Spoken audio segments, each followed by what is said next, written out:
Donovan, what was your favorite headline from the NFL offseason?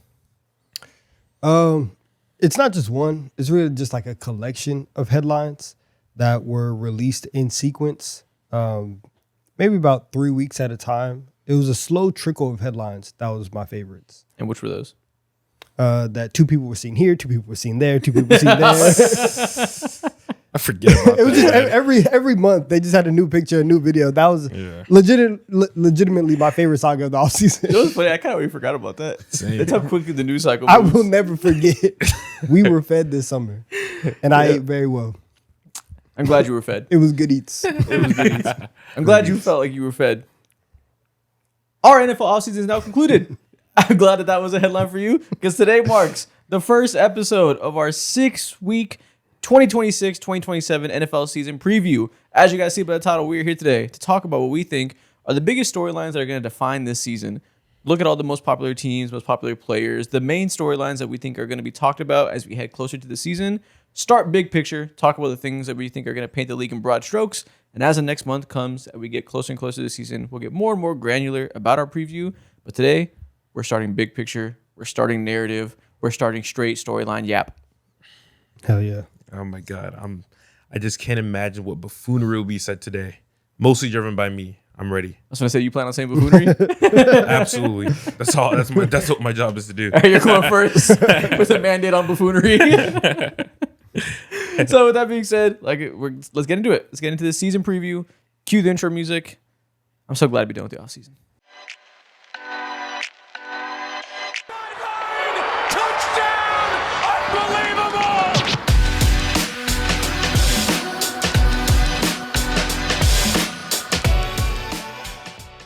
So we are going to take turns picking a storyline we want to talk about that we think is going to define the league. I'll go first, then Mo, then Donovan third.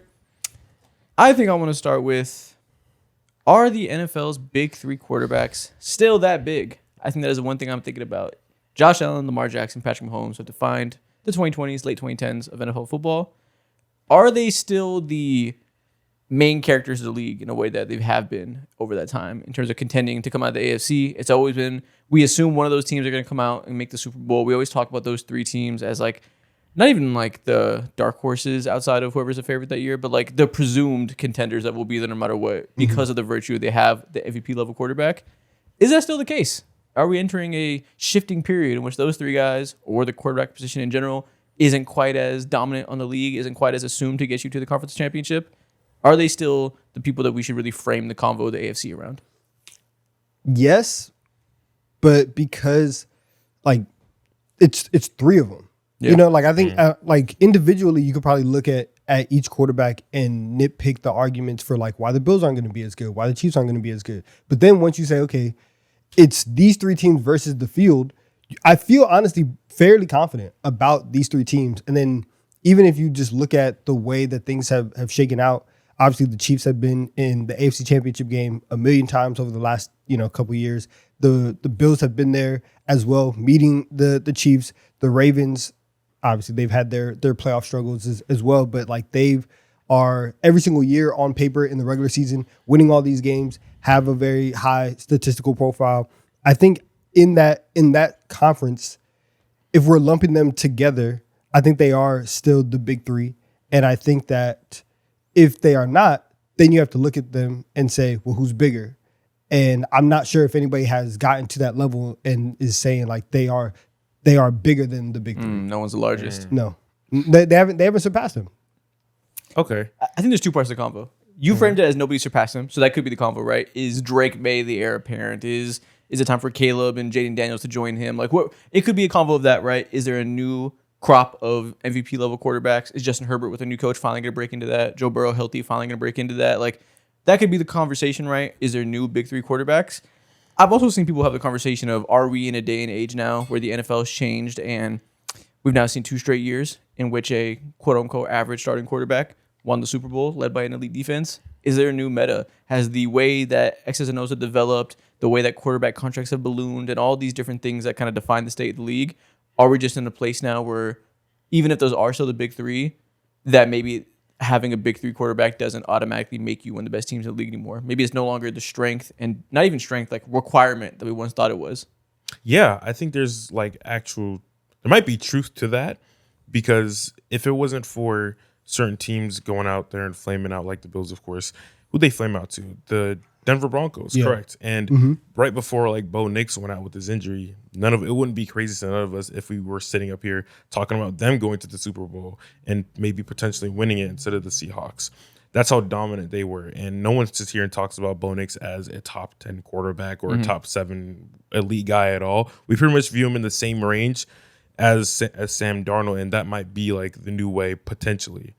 But you have to be so incredibly dominant everywhere else, and that's the harder part. So I do think this is one of the questions and storylines that will kind of be tracking as the league goes on, because, like I said, it could be those 3 quarterbacks, and whether or not they're still at the top, it could be the teams around them. That's kind of where I lean more, is the teams around them, and are they still in a spot to facilitate those guys being able to have these type of like legendary seasons that could hopefully alter the course of history with one of these quarterbacks winning a ring, whatever.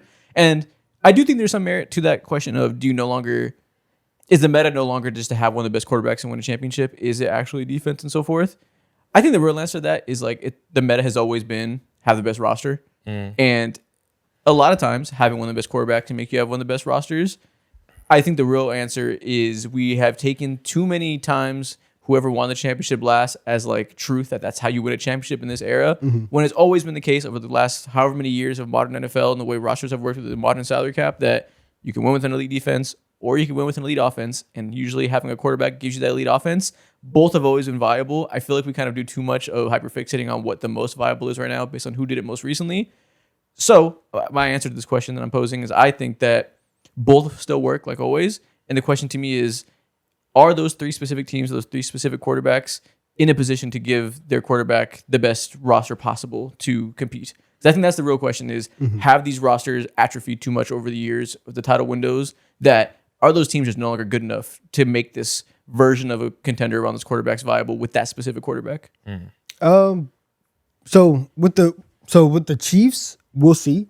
Because I think obviously we talk so much about their, in state of influx. Yeah.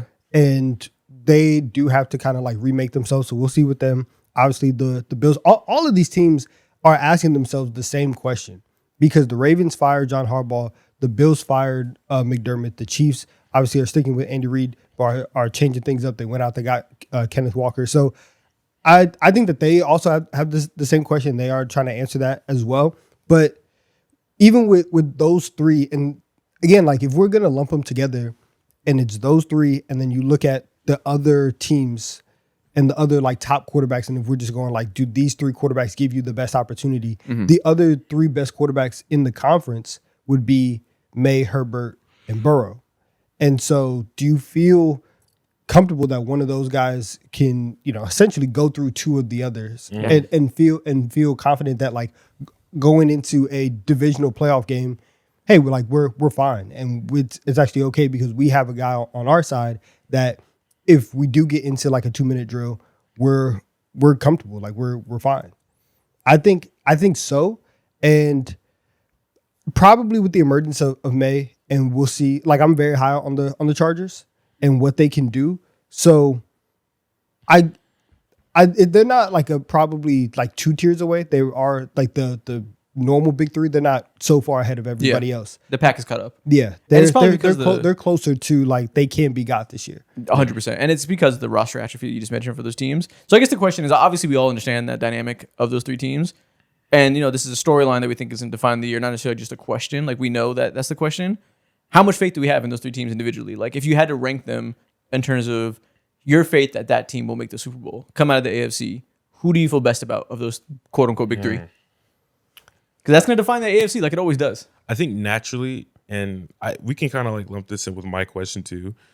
I'm always going to want to choose Mahomes over everything, over the 2 guys specifically. And Allen history says it's a good bet. And Lamar, yeah, exactly.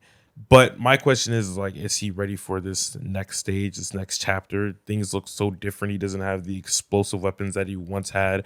I mean, the defense has some questions. You're relying a lot on a rookie and Mansour Delane to be like one of the best in the league at his position day one.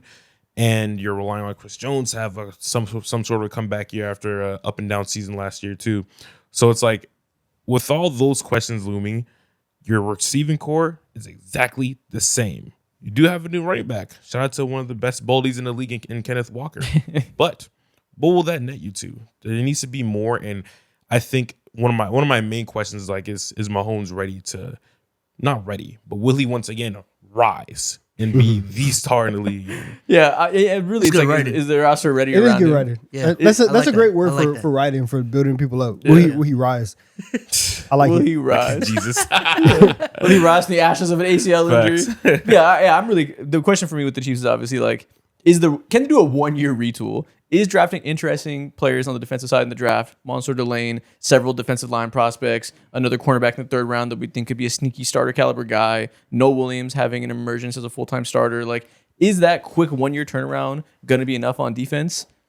I mean, it could be. We've seen it plenty of times that one draft class can transform a defense and make it elite out of nowhere. And having guys like Monster Delane and Peter Woods, like, it's not a bad bet, I guess, if you want to give them benefit of the doubt that they can turn it around quickly. It's also not a good assumption to make. I do think Kenneth Walker coming in is a good assumption to make, that'll reinvent their ground game and make it so Mahomes isn't quite so left to die out there with no run game and no explosive weapons. And you could probably expect the receiver room, while still being kind of mediocre, to have some kind of positive regression. Hopefully Rashee Rice gets out of the pen and like is ready to have a career year. Xavier Worthy having another year to hopefully develop a spot on this team. Like, you can set yourself in the offense having enough, I think, to get back to being a top 5 unit.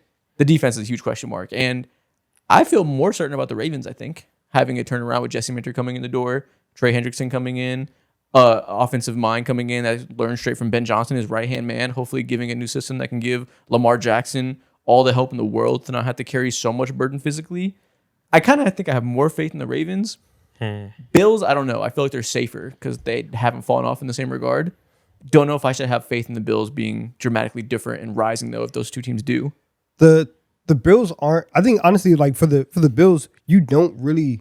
So like, yes, you want to be different in terms of like outcome, but the setup and why it's been so frustrating for them is because they've been capable for a lot of these years, and they win 12, 13 games year in and year out, and then you get to the divisional round and something always just goes wrong. And so now you're just hoping that we can get back to that point, and now everything is going to break our way, that we don't have to play Mahomes, we don't have to see our boogeyman, and we can finally get to the Super Bowl.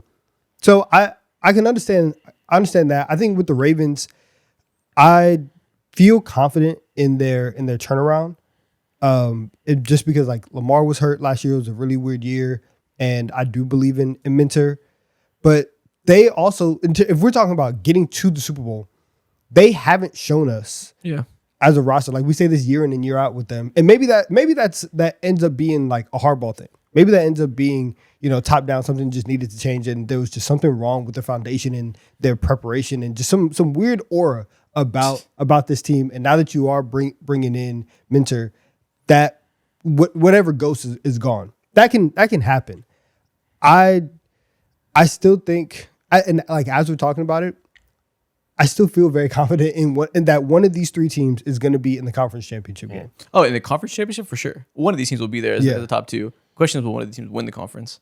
That I don't know. I don't know if I'm confident that it won't be the Patriots or it won't be insert X team that's young and up and coming that comes out of nowhere, becomes a contender like always. Like, it's three teams, so you're right. End of the day, you should probably pick one. It's a good bet to pick one when it's a 3-team sample size, but maybe it feels like less of a foregone conclusion than it has in past years. And honestly, that might just have to do with the fact that Patrick Mahomes, the boogeyman of all of them, is coming off a torn ACL. So that's probably what's painting this picture.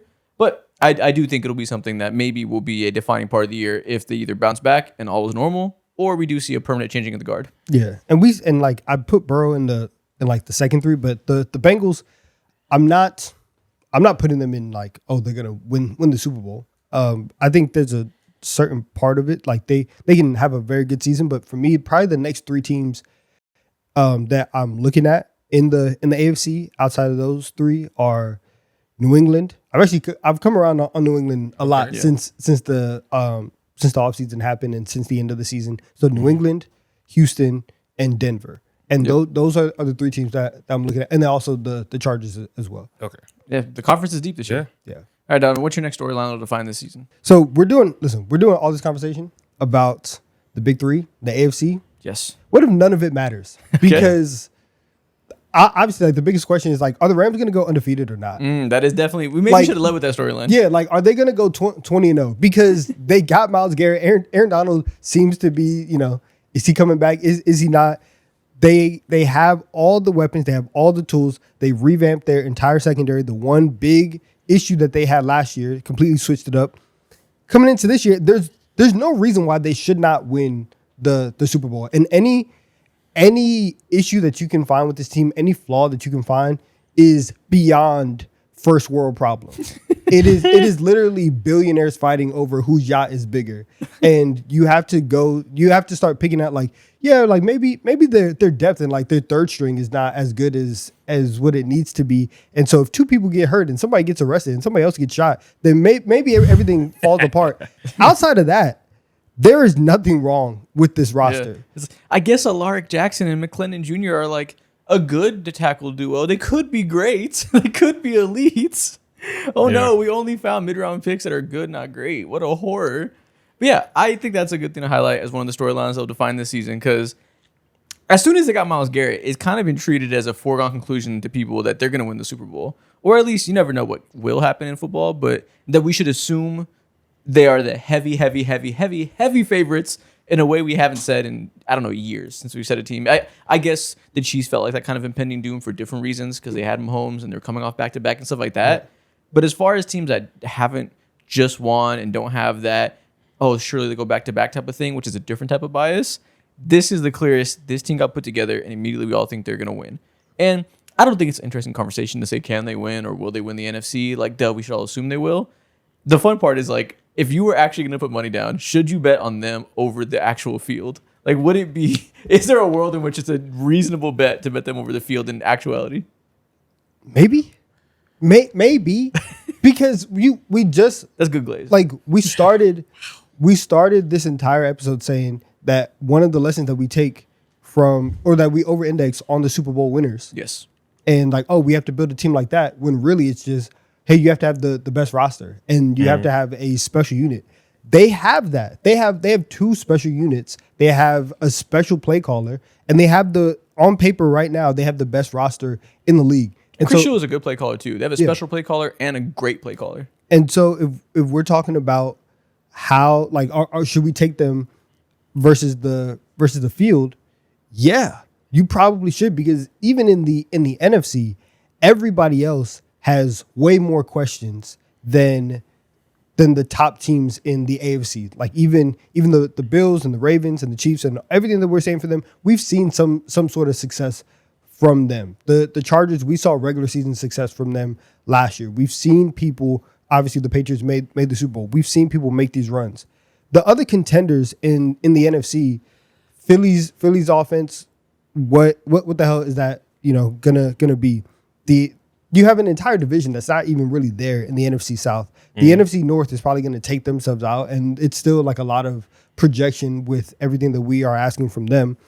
I don't know who the person is that can go toe to toe. I guess it probably would be the Seahawks, the team that obviously just won the Super Bowl, but they lost a lot of depth and they have to replenish themselves. They lost their offensive coordinator. The Rams are by themselves, in my opinion, in the NFC. Okay, that's the conversation. Then we should do that. We got to rank the 3 to 4 biggest threats to the Rams. That's the real convo. It's not who's won. It's who can actually beat them. It's probably Seattle. Who else comes to mind? Yeah, Seattle for sure. I feel like I want to throw in. Really, it's just Seattle, and there's everyone else. You're talking. I want to throw someone in, but I don't know if I want to throw anyone else in confidently. Like I see, obviously, like I would totally like bet on the Rams for sure. But the two things with me that I have slight hesitancy on is, for one, like their special teams was a fucking tire fire last year. And they did address those things. They did bring in a new special teams coach, but I think he came from like the Cleveland Browns, and that's just like not aspiring for elite. They got a new long slapper, cool beans. I love to see that, but that's still like very much not a strong point for this team just yet. And then on top of that too, if I was to have like another like big question for this team, it's like, okay, Devontae Adams is old as fuck. Yeah, he's like 34 or some shit like that. Not getting any younger. you don't have that many passing. I mean, you got a million tight ends, of course, in Puka Nacua. That's nothing to slide over at all. But like, he's not getting any younger for real at all. And your pass catching weapons are like pretty depleted right now. Yeah, but again, rich man's problem. Oh no, we only have the third best receiver in the league and a very good old second option and a wealth of tight ends to run heavy packages. For sure. The horror. But like, we'll you're right to draft point night. it out. We'll You're draft definitely night like literally bite you in the ass when we see Devontae Adams potentially like, I don't know, roll his ankle or pull his hamstring again. And you just look at the corner like, damn, look at Ty Simpson just biting his fucking nails. right. Yeah, Realizing that we really might have just fucked up yeah. I and think sold our season. yeah, and with after they got Myles Garrett, we've kind of put that to the side. Yeah. That still is a decision that they had to make. I still, forgot about that. You're right. It's still a trade-off that they made of this is gonna be our one thing with picks that we're gonna use to build for the future instead of going all in like our normal ethos is. But again, these are the billionaire problems that they have. We're talking about depth and potential injuries as really the only thing. And it was the case last year.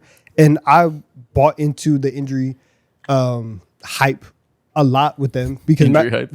Last year? yeah, with Matthew Stafford, basically, He was stealing all the epidurals from the pregnant women. I remember that. We're an epidural shortage. I wonder if they put that up on purpose by strategic leaks to throw people off the scent. Yeah, To make probably people think it was an a issue. little bit. And so if Because there was a lot of reporting. You didn't like pull it out of thin air. Yeah. Maybe you were being dramatic at the end of the day looking back, but there was a lot of buzz, and he's old. So if there's buzz around an old quarterback having some old man shit happen to him, you should more often than not listen to that. and watch, they were playing with this last year and being like, oh yeah, he probably isn't that injured. And then this year would be the year when you have this like stacked team. That's what we're talking about. You're right. I'm glad you bring it up. You know, he is old as fuck He's still. 38. He can't move. He got through last year. Yeah. We are treating it like it's a given because he won the MVP and had a career year, and like we shouldn't doubt him or anything in terms of his abilities falling off. That's got to be one of the riskier quarterback propositions in the league at that age when you think about it. Like, injury could really come at any moment and derail this entire conversation. His second year in LA, he played 9 games. And that was one of those years where it's like, okay, is Stafford gonna come back? Is he gonna start to hit the wall, hit a decline? And he came back. You know, these last 3 years have been very, very successful. I wouldn't be shocked if this was, again, if we were maybe just like a year too early. Yeah. And this ends up being the year, and that is something that derails the Rams. But that's the only thing that I feel like can do it. And I think that if Stafford is healthy, then they probably do, like they should win 15 games. Yeah. You So the know? biggest threats are obviously the Seahawks, as reigning champs, deserve their credit. I guess the Eagles, they're going to have an insane defense. The offense just has to be better than it was last year with an offensive coordinator that Mannion doesn't even have to be great. He just has to not be the worst in the league as a play caller with the worst situational awareness in the league. Cool. Jalen Hurts doesn't have to be great. He just has to be slightly more open to a more versatile play style than he was last year, which he very much can be, slightly more open. So I suppose the Eagles are another threat. After that, though, I mean, I feel like all the NFC North teams are flawed enough and it's long shots. and like cannibalize each other in the NFC North that I suppose The strongest team really to me in the NFC North is maybe the Vikings, but that's so many like questions. When it comes to the if quarterback Kyler is stuff. like great and has this Yeah. like resurgent season, which I'm sure is possible when you have KOC and Justin Jefferson, or he's just Kyler and he doesn't stay healthy and he's just a very average quarterback that's good enough to make them win 12 or 13 games, but not good enough to inspire Super Bowl confidence over the Rams. That's possible. The Bears are going to have a bottom 10 defense still. I don't think I can identify them as a contender unless their defense shocks us, even if Caleb Williams, I guess, unless Caleb Williams actually becomes an MVP, which I suppose that could be the next storyline. Now, is the Madden cover athlete ready to be an MVP caliber player? Because we are big Caleb guys. I'm a big Caleb guy. I'll speak for myself. I have long assumed that he will be an elite quarterback at some point. This summer, due to the hype and aura moments he had in the playoffs, it really has become a unique certainty that he's going to be a superstar this year amongst general fans and how they talk about it. I've never seen something like this, where a player is clearly not at that level yet, but also clearly going to be at that level to most people, and it's just assumed that this next year will be the year. The leap has been written to the stars by fans. You know what that's called? Good glaze. It's called Great Glaze. And I think it's a fine glaze bet to make, betting on one of the most physically talented quarterbacks in the league with an elite offensive coach with good weapons to grow alongside him. It's reasonable for people to assume that. far from a guarantee is this year. He could become an MVP caliber player next year for all we know, or the year after that. Like, we don't know how linear this growth is going to be. A lot is riding on him reputation-wise, obviously, with how much glaze he's gotten on the Bears and Ben Johnson going into the next year, where it's assumed they should make this leap after making the playoffs last year and kind of solidifying themselves as a good team, getting out of the gutter. I don't think it's a guarantee they're better than last year. I don't think it's a guarantee they win their division again. In fact, I'd probably bet against that if I had to sit down and actually put money on it. I don't think they shouldn't be the clear favorites to win the division, I think. And I think the only way they do become that is if Caleb Williams makes that leap to being a game-changing quarterback on a play-in, play-out basis.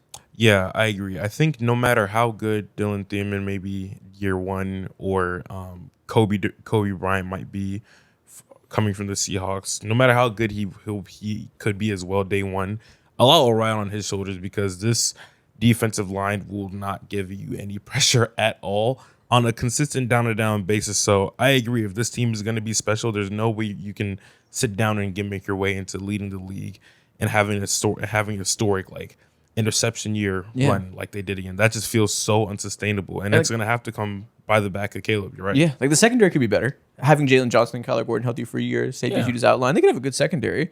There's no chance in hell they have a great D-line or even good D-line. Like, it's going to be below average, and the goal will be to try to get the 18th best defense with a below average D-line by scheming up good pressure, forcing turnovers still because your secondary is deep. Sure, they can maybe have a good enough defense that's good enough but not a strength and will always be something we worry about, right? Yeah. The offensive line issues are there. New center coming in. That's unfortunate. Your left tackle might miss the entire season. That's unfortunate. Now you're back to starting Braxton Jones. We all like their weapons. We all love Ben Johnson. The only path to top-tier team is if Caleb Williams is ready to be that guy right now. 1 to 10, how much faith do you have? And he's ready to do that. And like be a legit top 5 QB. Be as good as Drake May. How much faith do you have that he does that from the start of the season? 7? Yeah. Well, that's a lot of faith. Probably 7 out. 6.5 to 7 out of 10. That's bold. I know. Really bold. I think more. Yeah, I'm more confident than not a that he can do it. I can. Will he do it? 7 saying you think he will do it this year. Yeah, because I think he's gonna be in a position where he kind of like you guys said he's gonna have to, and I don't think having to implies he will though, because he can just not and they can be mid. That's possible. That could happen, but I think that we saw enough of the flashes, and we saw moments, because it's not something where we haven't seen him do the small stuff, the like down to down stuff, the real good quarterbacky stuff, The consistency. Yeah. It's not like we haven't seen it at all. We're asking for consistency, and that's something that I think can be built on, and that's something where I think that that's not being pulled out of thin air. Whereas sometimes you get into these situations and you haven't seen it at all from a quarterback, and you really just have seen the flashes, and you're like, okay, well, of course he's going to get better. Of course he's going to add that to his game. That's already there for Caleb. I think we just have to see it a little bit more, and I think that we will. And the way that the Bears season went last year, and the way that really every single week you saw the chemistry and you saw the growth between Ben Johnson and Caleb Williams grow every single game. I really like that, and I really value that for projecting forward for Caleb. Mm-hmm. So I think at the end of this year, like if Caleb does have one of these, breakout years, I wouldn't be shocked in the least. Yep. I think it's only right that we stay in the NFC North for our next storyline that I think will be a defining story this year. I wrote it as, can Kyler save the Vikings from blowing it up? And really what I mean is, can Kyler Murray save the Justin Jefferson era in Minnesota? Because there's not like chatter or anything about like, do they need to trade Jettas? Like, that's not a real thing, Mm-hmm. If Kyler sucks, or if Kyler gets hurt and JJ McCarthy starts and JJ McCarthy sucks, or if JJ McCarthy wins that QB battle because he's better than Kyler in their supposed QB battle in training camp, and JJ McCarthy proceeds to suck, and Kyler Murray's not good enough to start over him, and whatever the machination is of another poor quarterback season, I cannot imagine Justin Jefferson has a lot of patience left. Entering his 30s, prime of his career, you only have so many years. He's well aware that he had a Hall of Fame trajectory for the first few years, and that's putting it lightly. He's well aware that he had one of the greatest starts to a career ever, and surely wants to get back to that. Surely he's aware of his own standing in history and how much he would like to put up numbers every year. Mm-hmm. He can endure one bad year because you take a first-round pick quarterback, you give him a chance, you support him, he flops. Will he endure 2+ years if it's another flop this year? I don't know. And even outside of assume Justin Jefferson bitterness. Like on the team's part, if they just suck again, I don't know if Kevin O'Connell is secure in his job. I don't know if anybody on that team is above getting traded and resetting. So on the Jefferson part, I'm throwing money in your face. Stop talking. Like if he that is just kind of how the league works. And so I'm gonna go into whatever rebuild with Jefferson on my team for at least another year. Okay. And that's if it was poorly this year. Yeah, if it goes poorly. I don't know if there's a situation that I think the Vikings have a poor season. I think that is very now where they reach the absolute heights, that is yet to be seen. But I find it very, very hard to think that this team is going to be bad. Yeah. And so barring injury, which is always possible, obviously, yeah. but that's the case for anybody. yeah. Okay. And so like just playing out the season, I think that Kyler is going to start. I think that Kyler is going to be the QB, and that's gonna mean a lot for them because I think that they can get to minimum 10 wins with Kyler. I think that they can. The NFC North is going to be so tough. I think that they can compete for the division, and you don't need Kyler to be a superhero. Is the thing. Yeah. You need him to be honestly what he's been, which is around the 18th best quarterback in the league. And he's been a lot higher than that at times. Yeah. So, like, there's a range of outcomes that could be great or mid, like you just described. And you can definitely win 10 or 11 games, and you can get to the divisional round of the playoffs and give yourself an opportunity to go on some crazy run. So crazy. Like I feel like we talk about the Vikings as if they won 3 games Yeah. last year or 4 games last year. This is not a ass football team. This is just a football team that just so happens to have one of the most ass quarterbacks that we've seen in a while lead them to 9-8. I think their defense is great. Obviously, the receiving core is one of the best in the league when you have a Hall of Fame worthy guy like Justin Jefferson. Their line, they of course like lost a couple pieces defensively, but also took some swings in the NFL draft. I think they're good all around, and as long as you get competent play, which is just straight up being mid, which is what Kyler should be able to do, you're fine. And I would be so shocked if they don't at least win like 10 games. Next year. Let me be clear. I might pick them to win the division. Last year, if you guys remember on our show, I was so high on the Vikings. That was my dark horse team I was high on, talking about them. And everything I felt about them is applicable now. Except now, instead of betting on J.J. McCarthy to hopefully be good enough for Kevin O'Connell and Justin Jefferson to carry an offense, now it's betting on Kyler Murray to hopefully be good enough, who has done it so many more times than J.J. McCarthy. So I'm still high on them. I still think when we get to our predictions, I'm strongly going to consider picking them to win the division. For everything you guys said, the addition of Caleb Banks and Dominic Orange on the interior defensive line, 2 offseasons in a row trying to rebuild that interior, this time through the draft. I'm still hopeful the defense can be best in the league caliber with like everything we described on the offense. That's not going to stop it from being a storyline to monitor for the whole season. Yeah. I do enjoy the Kyler Murray addition for the fact they got him for pennies. Since they did it, we've done nothing but praise the move as being smart for the position they're in, especially when you compare it to being the position they're in before that signing with J.J. McCarthy and Carson Wentz and Max Brosmer. Wasn't good. It's still not great. Like, maybe we've all spent so much time saying the value is so good of Kyler and it's such a good bet on paper. Maybe we haven't done enough to talk about the proposed downside that's going to be in our minds, that even if we don't believe it's going to happen, there's going to be, anytime Kyler struggles, there's going to be that little inkling of drama here and there that's going to carry over us all season. Of course. But I think you can deal with that type of struggle as opposed to, we drafted this guy top 10, let Sam Darnold walk out the door, and now he's just nuking this entire operation. This, I think everybody understands, this is kind of like a last dance. This is a Hail Mary to try and save everything. And if it can happen, then cool. But if not, then it's perfectly fine. We also haven't said, it is a QB battle. So I guess the other half of this question is what if J.J. McCarthy wins the QB battle and what if he's decent? That's not happening. Come on now. I don't even want to entertain that thought at all. I suppose it's not impossible. It's not impossible. Can't. I mean, so nothing is impossible. Like I can play the lottery today and win it. You can. Right? Like that is something that mathematically is possible. J.J. McCarthy, he's not winning this job. It's not going to happen. They're giving him a chance, which is something. Mm-hmm. And which is what you have to do. Like you do have to give him an opportunity. You don't. Yes, you do. You damn sure don't. It's J.J. McCarthy. You damn sure don't have to give him a chance. When you drafted somebody as high as they did, you have to give him It- an opportunity in his second year actually starting. No, the fuck you don't. Yes, Maybe because it's yes, Kyler Murray. you do. Maybe because it's Kyler Murray. If Justin Herbert had just demanded a trade and they had traded 4 first-round picks for Justin Herbert, they would be telling J.J. McCarthy to kick rocks. But obviously that's not Kyler Murray. So, Exactly, but I'm yeah. saying like there's a scenario. I'm saying this all to highlight the fact that they absolutely don't have to give J.J. McCarthy an opportunity in a vacuum. But I'm saying to your point, Kyler Murray's not good enough to just say J.J. McCarthy has no chance. So I'm agreeing with you in saying that because of that, because Kyler Murray isn't a strong enough fit, maybe there's a world where J.J. McCarthy has a real chance it could win. Don't get me wrong.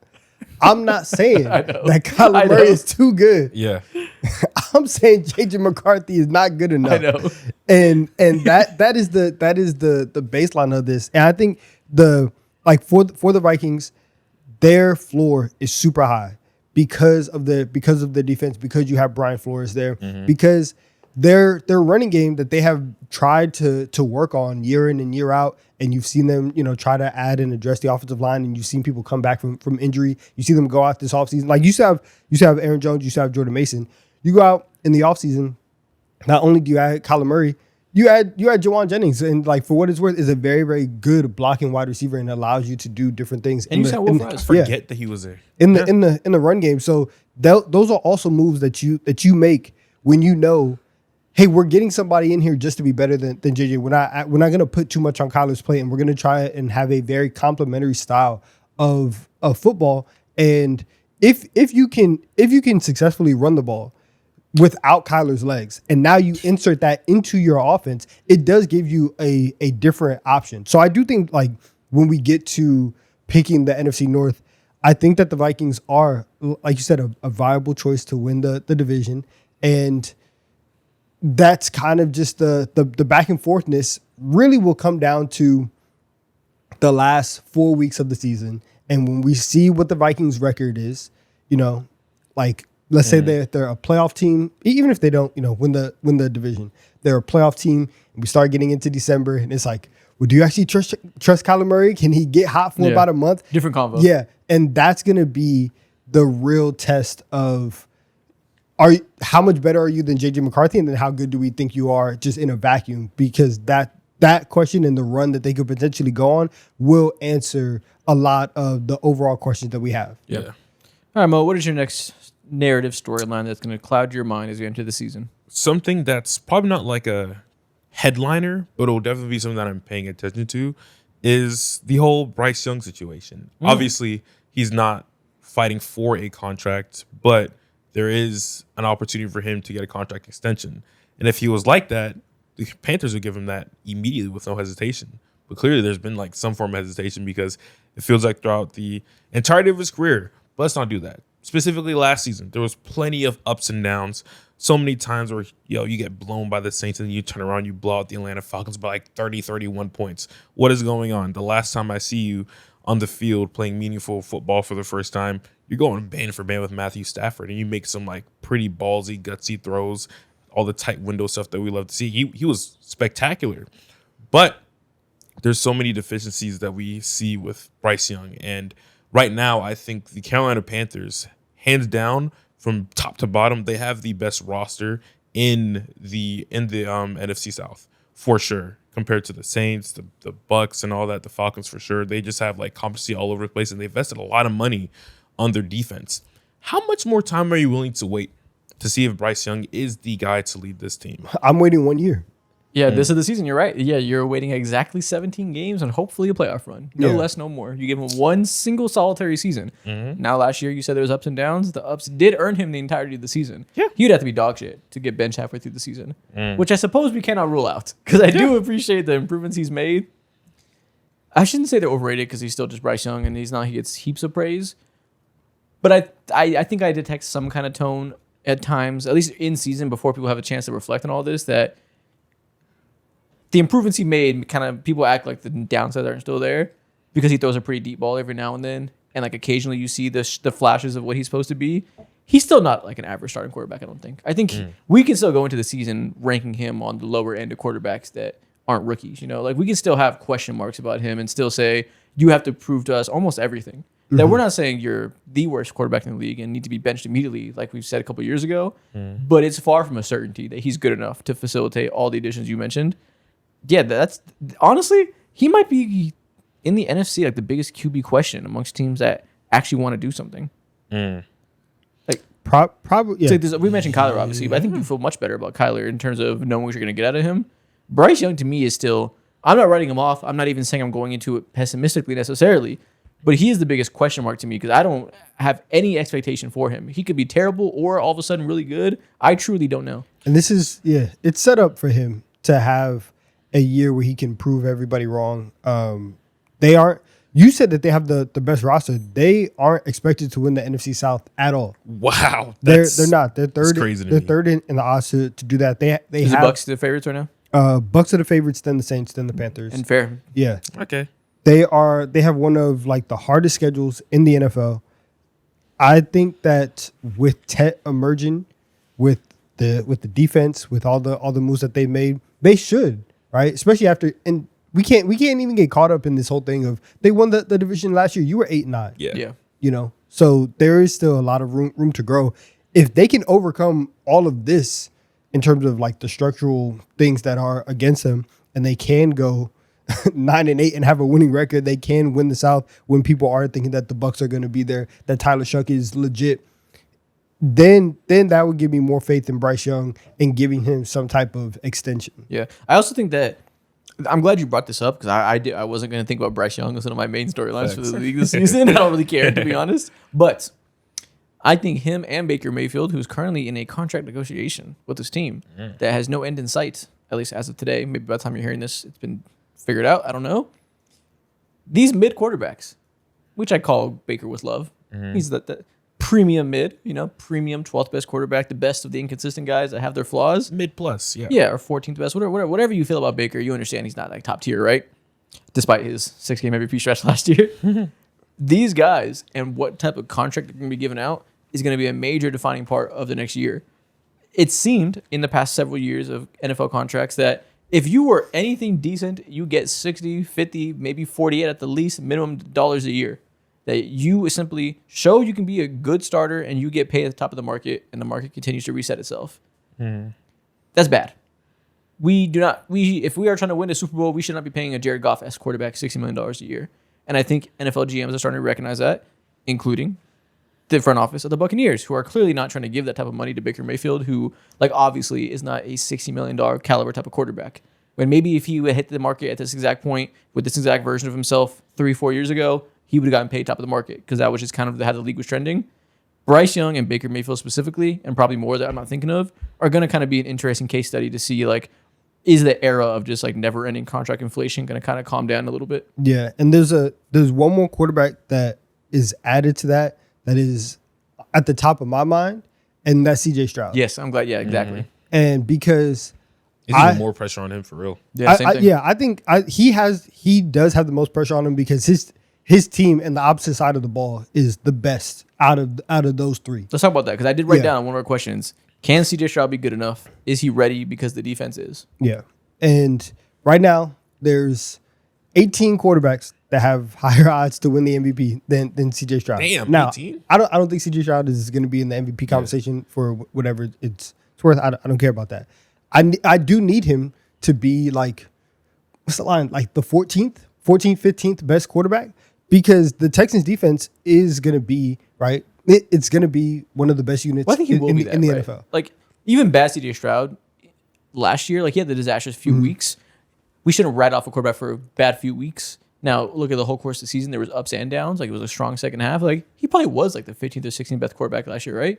Maybe. I think the issue is the problems that he had in the 2 playoff games and the turnovers, those were just very exaggerated versions of the issues that he has really throughout his career, but also last year. Okay, so you're saying it wasn't a fluke, it wasn't a bad matchup. That was who you are, and it got exposed. And it's something where he is very aggressive at times, and part of that is because the Texans' offense and the offensive line in past years and the running game just hasn't been there, and so he may feel like he has to push the ball super aggressively, and then he gets himself into trouble. Or he, you know, he feels like I have to be the player that I was in year one and carry this team and carry this roster, when that's not the case anymore because your defense is amazing.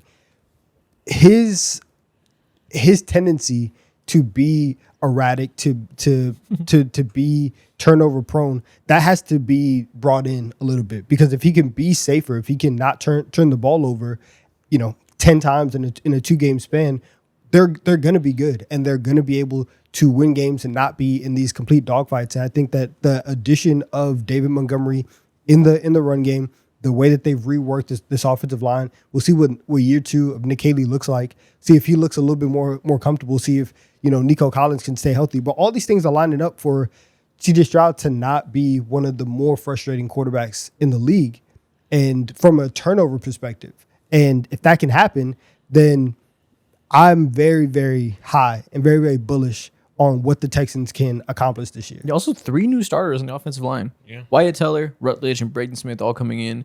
It's a completely different offense, honestly. Like year 2 of a coordinator, I think you should expect a big change, especially after how the first year went. Or at the very least, like a quarterback that's more comfortable, an offensive line that's more built out, hopefully wide receiver 1 that's healthy. Like a good version of a first-year coordinator's offense in year 2 like is going to look like a new offense in some ways. So yeah, I think offensively they're going to look entirely different. I don't know if it'll be good or bad. I hope so. I don't know if Wyatt Teller or Braden Smith are the answer. We'll see. Those are better names than they had last year, so I would assume that it goes well. Debo's there too. I forget.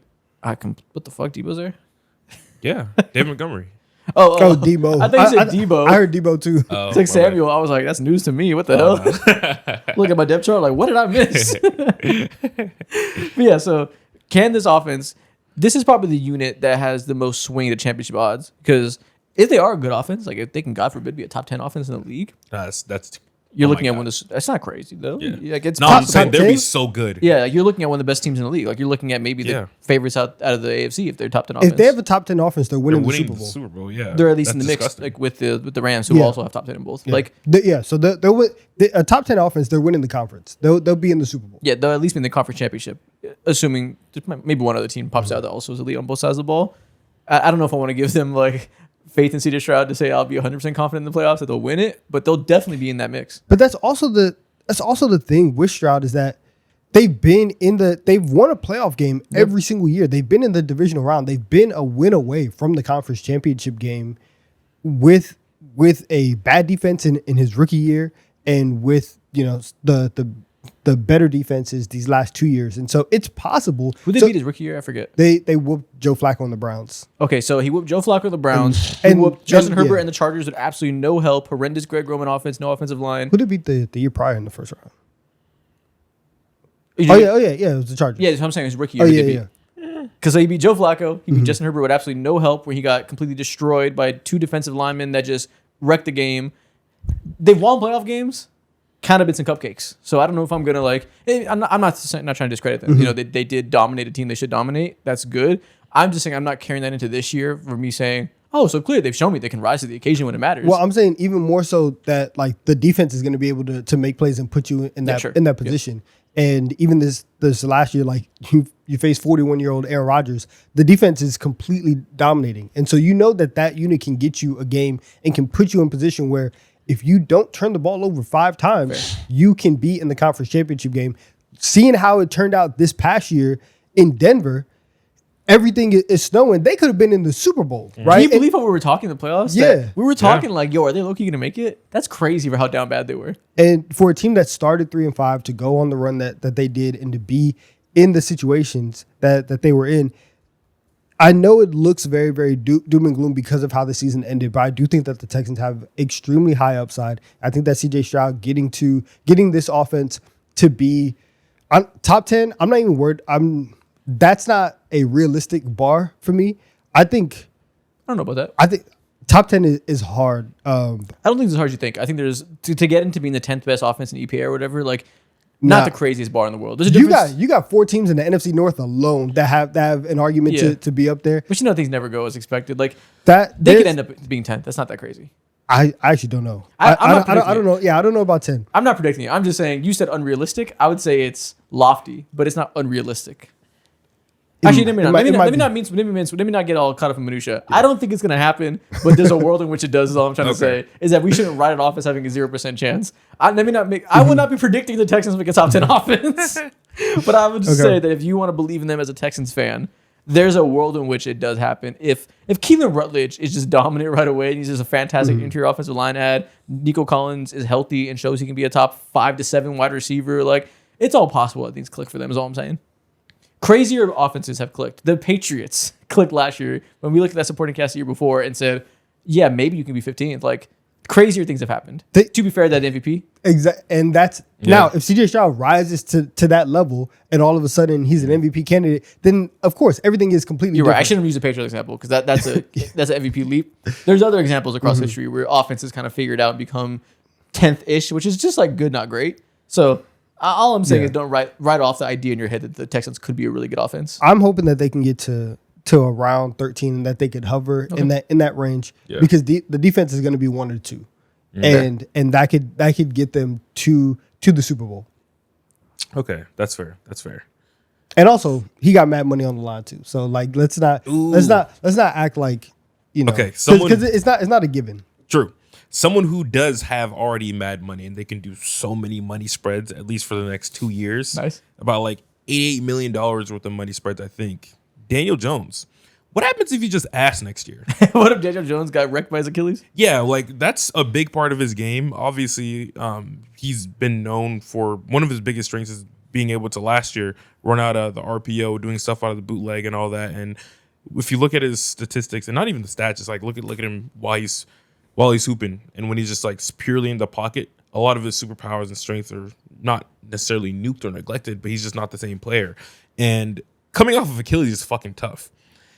So I wonder what will happen if he's just subpar and below average. Last year, folks were talking about him. I don't think he was ever going to win it, but for the first 7 to 8 weeks, he was in MVP conversations, and that's like a huge leap for someone like him. So what if he's just bad? Then what's next? You invested so much into him already, and you already, of course, gave what you gave for Sauce Gardner.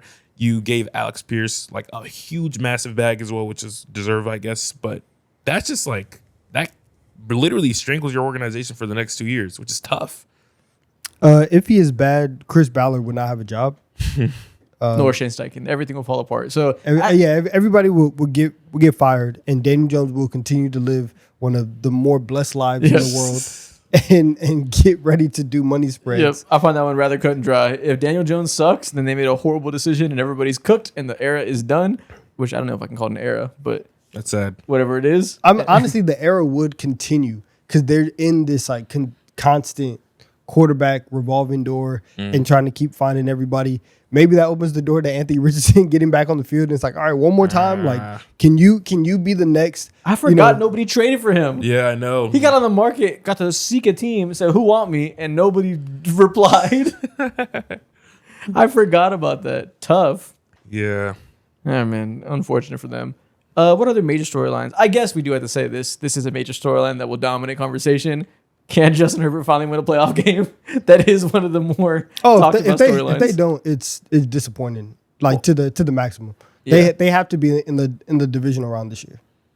Yeah, I certainly hope so. But I will say though, I'm optimistic about this team. Mm-hmm. If you tell me they're mediocre and disappointing, I'm not terribly shocked because it is a like cool, not great roster that we're kind of having high hopes for off the basis of having one of the best quarterbacks in the league, finally with a smart offensive mind and healthy tackle duo. That's kind of the core of the team, like right there. That's kind of it. Like without Jesse Minter, the defense is kind of regular, and the weapons. I love Ladd. I like the people around him. It's kind of regular. If you tell me, you see what he's trying to do right now, man. I hate this. I hate this gimmick so much. No, I hate this gimmick so much. I'm saying my team might be mid. What the fuck? I'm gonna say is maybe I shouldn't get too hopeful because maybe they still are the Chargers, and I should not get expecting much. Here we go. No, talk about Aranda Gatson, bro. Talk about what's his name? Hampton? Breakout, yeah. Hampton, yeah. Talk about Hampton, second year breakout season, bro. I'm not saying I'm gonna predict them to be bad. I'm just saying that there's room in this world for me to be heartbroken again, and I'm not. The scabs of pain I've dealt with over these years aren't just gone. So I'm saying that I feel like we've been pretty high on them. The whole world isn't high on the Chargers like we are. So I'm saying it because other people are going to obviously like we've done a lot of hyping up the Mike McDaniel thing, and we expect them to be like I don't know, like the 8th or 9th best team in the league or something like that. We've all said that. I don't think that's a consensus or anything. Like, I don't think they're the favorites to win the division. I think no, they're not. The Chiefs No. are. Yeah. The So I'm Chiefs are just saying right that we feel this way. The rest of the world doesn't really agree with us. So I'm just saying that there is a world in which we're wrong.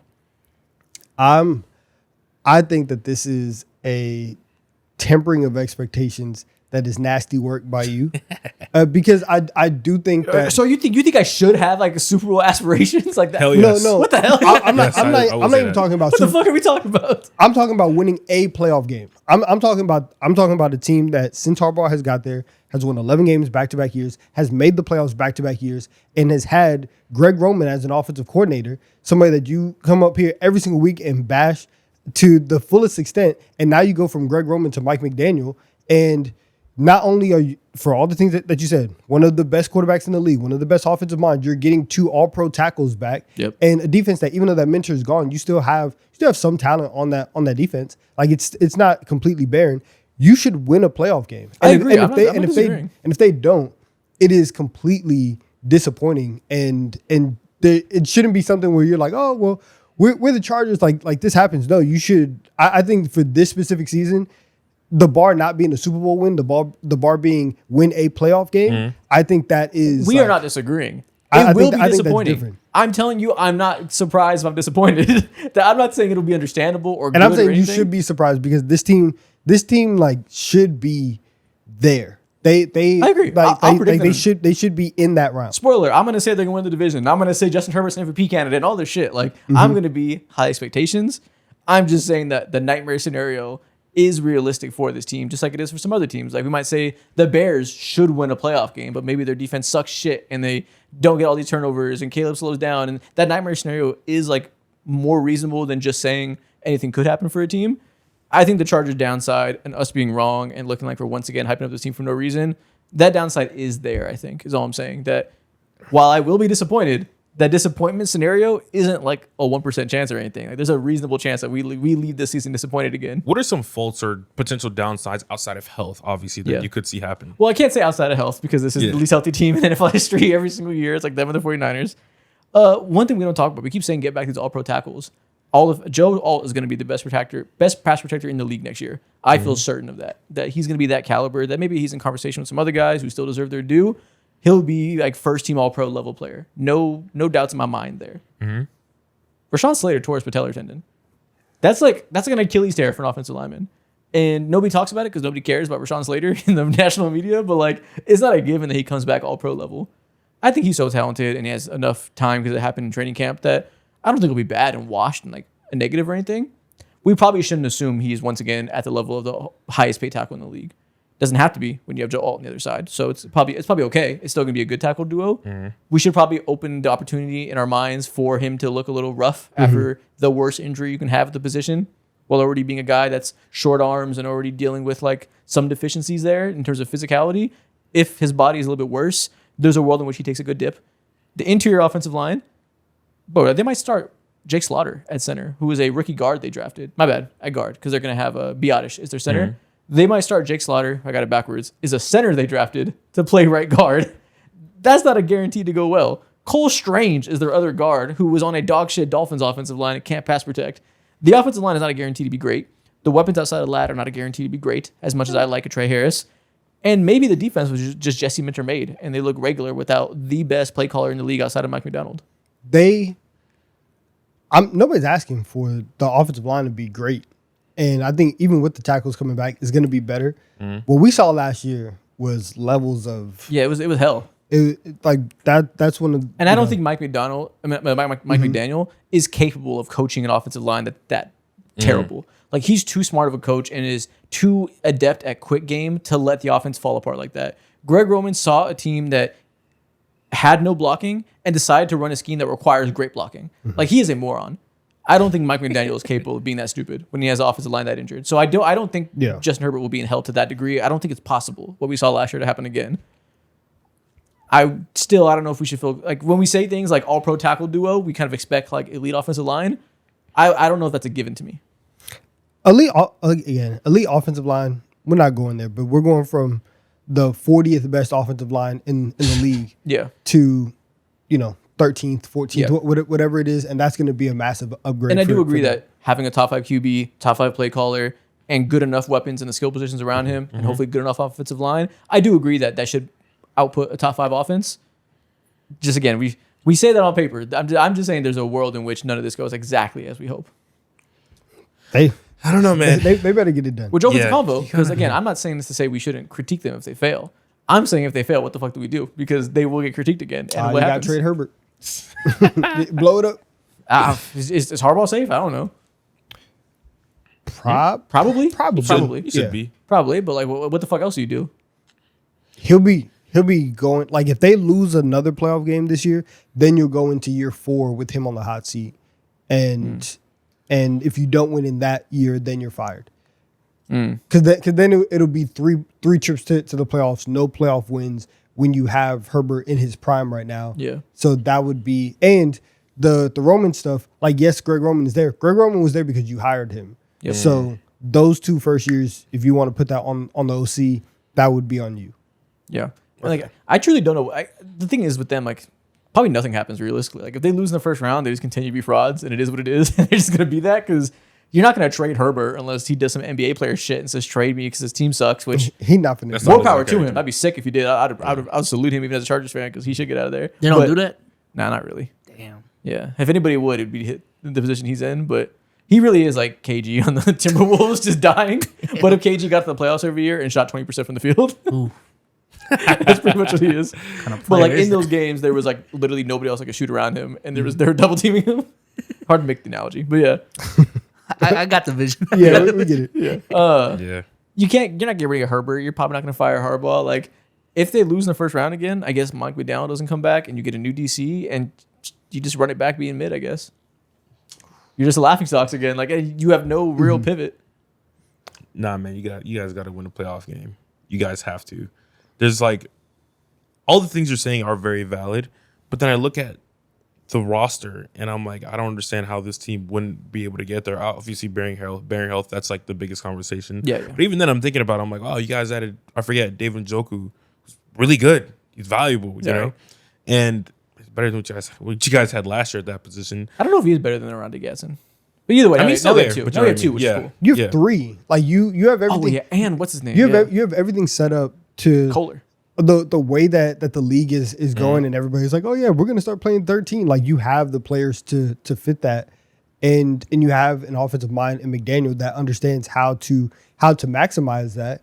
So you do have all the pieces in place to be on like the forward edge of NFL, offense. Yeah, we're talking about the offense. I don't know why I took the convo in that direction. I'm not clearly I'm not worried about the offense at all. Should be straight, yeah. I'm not worried about the offense. I'm acknowledging the downside to not be too biased, but I'm not worried about that. It's the defense. Like, what if they are Jesse Minter made and like all these guys in the secondary who have been good enough? What if fucking why am I blanking on his name? Let me pull the depth chart. I don't know why I'm blanking on my second year safety's name. Oh, Yeah. What if all these DBs back there who have been solid and Mm-hmm. made do without having high end talent over the years of Jesse Minter is a real problem? What if Elijah Molden and old man Tony Jefferson and Tarheeb Still and all these guys who have been leading a top end defense across from Derwin James are just guys without a genius play calling and telling them where to go? That's on the realistic, table. and that's why I think in that case RJ Mickens, that's his name, lost me. you probably expect for the defense to take a slight step back, and then for the offense to be one of like those types of units in the league. And if they can maintain at the level that they were, that's free money. Like we are balling. If not, then it kind of is just what I expect, and you are taking the mentor tax, and everything is fine. Yeah, if they maintain, which is one of the 5 best defenses in the league Yeah. without Jesse Minter, that's ridiculous. conference championship bound. Like, I won't be shocked at all. Like, they should be in the conference championships. If they maintain a top 5 defense while presumably having a new top 5 offense, like, yeah, but maintaining isn't realistic. Like, they're not going to maintain after losing Jesse Minter, unless the guy they hired, if O'Leary's also just that next guy, which I Maybe. suppose isn't impossible. That's, you never know, right? I would expect maintain on defense, though, to be quite unrealistic. I agree with that. It won't happen. Unless Unk is just a star right away. I keep messing with it. I be forgetting about. forget he's there. Yeah, I be forgetting about. That's funny. He could be a star right away. Like, what if he is? He might be. He should be. He might get 13 sacks. Who Yeah. knows? He should be. I don't know if he should be. Hey, fuck it, make it- fuck it, they're making the Super Bowl. 25. What you mean? There, I said everything I said to have to put aside the bias. He's 40. They're making the Super Bowl. Call it. Bet. Call it. I love it. Put the bet in. Another team in a similar position, I think, which will be a defining storyline, close out the AFC. Can the Patriots get over the hump? Is A.J. Brown enough to stave off any type of regression that might come from the season they just had, from the schedule getting harder? Is Drake May once again going to be an MVP level quarterback without having the schedule on his side, or so is said? Are they going to be the team that builds off of making a Super Bowl appearance when they're young, or are they going to be a team that never gets back? I believe in the latter. Those are also two different questions, I think. Okay, which one do you like Because more? never getting back is a different thing, but I think that they can build off of what they were last year, and not just be a pure Drake May merchant team. So the standard isn't make the Super Bowl again. Yeah. You don't need to see that to be happy with the season. yeah, I think you need to just show legitimacy and being respectable every single night and doing maybe not the exact same thing that Drake May did last season, because that's not impossible, obviously, but it'll be hard to, considering all the secondaries it'll be facing and how everyone is much more prepped for his game rather than the season before. What they prep for? These deep balls that go exactly where they need to go? Yeah. Like, he has A.J. Brown now. I think he Yeah. should be the MVP next year. I don't think it's asking a lot for him to repeat that type of season he had. Nothing about it was crazy or unsustainable. Yeah, they played a weak schedule. It's not like they played the worst secondary in the league every week. It's not like they're in the SEC playing against a bunch of independent teams. Like, they're NFL teams that have plenty of good corners, and he was throwing to plenty of average-ass wide receivers, and now he has one of the best deep ball receivers in the league. I'm fully expecting him to win the MVP. Like, no exaggeration. He's your favorite? Probably. Wow. The second place guy that, in our opinion, should have won it, added A.J. Brown instead of Mac Hollins to throw those balls to. Why wouldn't I pick him to win MVP? I like that. I bet you do. Optimism points. Yeah. Yeah. okay, so I can Well, I can see that. yeah, I can see it, because it's not just AJ Brown, it's Dobbs as well. They completely and remade Dobbs. And they completely remade the wide receiver room, and so now And you- offensive line. They added a starting guard, moved Jared Wilson back to center. Like, their offense is better. yeah, and there's more questions defensively, because they lost a good amount of pieces of guys that were balling for them last year. So I think this is a team that, in terms of like success rate and like down to down basis and the overall consistency of the offense, I do expect them to be better. And before they had AJ Brown and before they had Romeo Dobbs, then I was like, maybe the schedule is going to come back to bite them. Right now, I might pick them to win the AFC East, and I think I still feel confident in their ability to do it. And if that offensive line can stay healthy, Will Campbell and what he was in the first half of the year, we'll see. We've talked all offseason about if Elijah Vera Tucker can stay healthy, Lomu, all those guys. A healthier offensive line with two very complementary wide receivers that can play off of each other, and Drake May stepping into his prime. That's a team that should win 12 games next year. Yeah, Sure. I'm definitely going to pick them to win the AFC East. Like, I'm approaching from a point of like, can I convince myself that the Bills win it instead of vice versa? Like, I'm operating on the assumption right now, having not fully spent the next month kind of going through everything in my head and maybe leaving room for my opinion to change. I'm approaching this preview era of the show with the mindset that the Patriots are going to be a contender again. They should be. I think that they definitely will be. I expect them to make the playoffs next year, which 3 months ago I was like, absolutely not. Yeah. But Like, I don't care that much about I'm losing with Chase it on now. defense. Like, I really don't care that much about losing your pass rush specialist on the edge and then replacing it with Draymond Jones and Gabe Yakis. I'm not that worried about that sinking them. I'm that worried, maybe a little bit, just because especially in the playoffs, like they did turn up a lot. Now, For sure. in the regular season, it was hit or miss. It wasn't something where you saw like tons of consistency. But Chason was really good for them. Yeah, And shout so- out Chase on. He had a great year, Yeah. got his opportunities. You still have Barmore and Milton Williams in the middle. Old man Harold Landry is still there. Like I said, you add Draymond Jones and Akis to fill that pass rush specialist on the edge.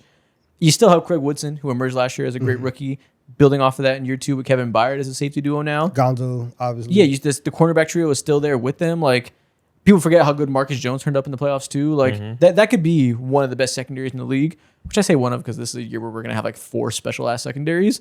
They could be in that mix as one of the more special ones with them. I'm not worried about either side of the ball, really, personally.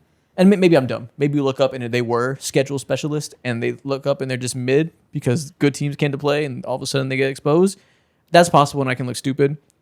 I'm gonna look stupid then because I'm not gonna go in entertaining that as like something I expect to happen. If that happens, then I'm dumb. And it'll just be a miss, you know. Yeah, That's fair. they should win. They should win 12 games minimum. Yeah, around there. You know, if it's 11, whatever. But like, I agree, they should be a Not 11. okay. 12 minimum. 12 minimum. That's the standard. On Drake May's life, they better win 12 games. Fair. Is there any other final big picture defining the league type of storyline you guys see? I think we hit it all pretty much. I guess we should say what happens if the Eagles offense sucks. Because we talk so much about Jalen Hurts and everything. Like if Yeah, everybody's fired probably. Yeah. Sirianni is like 4 games away from being fired. He was motherfuckers on ChatGPT trying to reach his team and try to. That was like the craziest headline I've ever seen. That Nick Sirianni found ChatGPT this offseason to try to reach his players in a new, fresh way. That should get him fired tomorrow. That's an outrageous sentence. But there's been a lot of fireable offenses. So he's made it through the fire before. Sure. And stay But here. like saying everybody's fired and on the coaching side, duh. Like if they start fucking 4 and 5, he might be fired. Like he's like the hottest hot seat I can imagine right now. What happens if Nico Mannion looks pretty good and Jalen Hurts doesn't? What happens if any machination version of that, like we all know what the Philly radio stations talk about in the offseason, like the Jalen Hurts question could loom over the second half of the season, I guess, if things go poorly again. It will. Yeah. I mean, it started to bubble up last year, Yeah. and a year removed from winning the Super Bowl. So I don't think the Philly media is patient at all with any type of downturn in success or anything And the like Eagles that. seem to be in this moment bad at dealing with that drama, as we saw with all the reports this summer. That obviously some Philly fans will tell you it was bullshit and smear campaigns, whatever. But like when there's smoke, there's fire. It's a weird organization right now with as far as how criticism is received. Definitely was a smear campaign. There is a rat in there. Yeah, it could be both. Though. It could be a rat that was saying all good jokes contain true shit. Yeah. Patullo, man. Stupid ass. Is the assumption it was him? Yeah. Ew. That was supposed too Yeah. obvious though. What if it's like one of his right hand men or something? It was just like the very clear thing was like, because they asked Hurts at one of the press conferences about the final play call. And they were like, "Is that something that you asked for?" Like in the story said, and he was like, "No, not really." Yeah. Like, and so it was very clear that like that specific line and that specific story that kicked everything off was fed to the reporter in a specific way. But yes, I think the Eagles have also played their cards honestly fairly open. Yeah. With the way that they moved in terms of the coaching hires, in terms of the people that they've drafted, in terms of not giving Hurts the extension immediately. Because they operate in the way that they do with all of like the void years, they are very like cash heavy. They are very, we're going to get out ahead of things early to make sure that we have all of this all these years on the back end to make sure our cap works in the way that we want it to. Hurts hasn't gotten the extension in that, and that those talks aren't necessarily at the highest priority. Yeah. So if it does go poorly, and they feel like, hey, we have all the infrastructure needed to win a Super Bowl, and these specific flaws are the reason why we are losing or why we are not accomplishing what we want to accomplish, then yes, he will be up, because they moved on from Carson Wentz. Yeah. Fast. Like, this is a team that is not afraid to put their franchise quarterback, Okay, on fun the thought market. experiment. Let's say it goes terribly and you have the worst year of your life, just for experiment's sake, and Sirianni's fired. They're going to blow it up, change everybody, whatever. Who's the Eagles quarterback in 2027 in a blow it up scenario where they Jared Goff him and try to trade Hurts plus picks for a Stafford? Like, put yourself in those shoes. Who's their quarterback? Is it Joe Burrow or something? What Herbert. the fuck? Herbert. Yeah, it could be Herbert.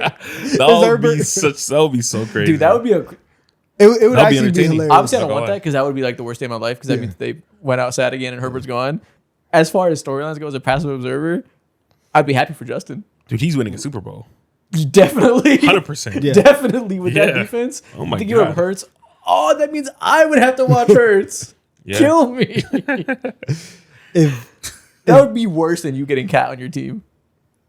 word, Because you hated Cat, I think I dislike Hurts more than you. Actually, no, you hated Cat as a person, so that I mean, not put. Yeah. As an encore personality, you Yeah. had issues with him more than I do Hurts. I don't dislike Hurts, but I really dislike his game. But Cat's good. So like you had to deal with the annoying parts, but Cat's good at least. Yeah. I would end everything. No more show. That's probably where it would net out. Fuck. We're getting Herbert. What an Eagles thing to do. No, Oh that'd yeah, be so now we sick. get Herbert. Yeah. It's either win the Super Bowl or get Herbert and a new coach. Like You can't lose. everything's on the table. Super Bowl now or the next year. Oh, I'm trying to look else. That's combo for one of the next week, so we can have a predictions episode. Yeah. Who will be quarterbacks the next save it. offseason? That surprise change team. Let's save it. Yeah. But okay, that is the end of our storylines that will define this season. Next week, we'll talk breakout players. And then going forward for the rest of this preseason time into training camp, we will do a lot of preview before we start this season. But with that being said, it's time for Producer Corner. B-Souls, what are we yapping about today? Today, movies have been on my mind lately. What kind of Whether movie? that's the Avengers, the new Spider-Man movie, Odyssey. I want us to try to fan cast what a biopic of the TD3 biopic would look like. Let's pot about that, man. The director, who's playing us, the supporting characters that can be involved. Okay. Okay. So I think first thing we need to do is identify a director. We need to know in what way do we want our story to be told. Fair. Can that be the second thing we do? Go ahead. Can the first thing we do just cast B-Souls as Jacob Batalon? Yeah. I've never heard That's that easy. name in my life. That Let me is see. Ned from Spider-Man. Okay. Okay, cool. Yeah, thank you. Yeah. It's easy. Can we get the elephant out of the room first, the obvious one? It's Yeah. easy Okay. money. Okay, now who directs us? Judd Apatow? Ryan Coogler. Ryan Coogler. Why Ryan Coogler? I don't know. I just like What his type of film movies. do you want? A Ryan Coogler special. I don't know. You know why. Ryan Coogler did just direct a movie with an entire black cast and one major Mexican character. We are the most diverse podcast in the game. Yep. It's really not a close second.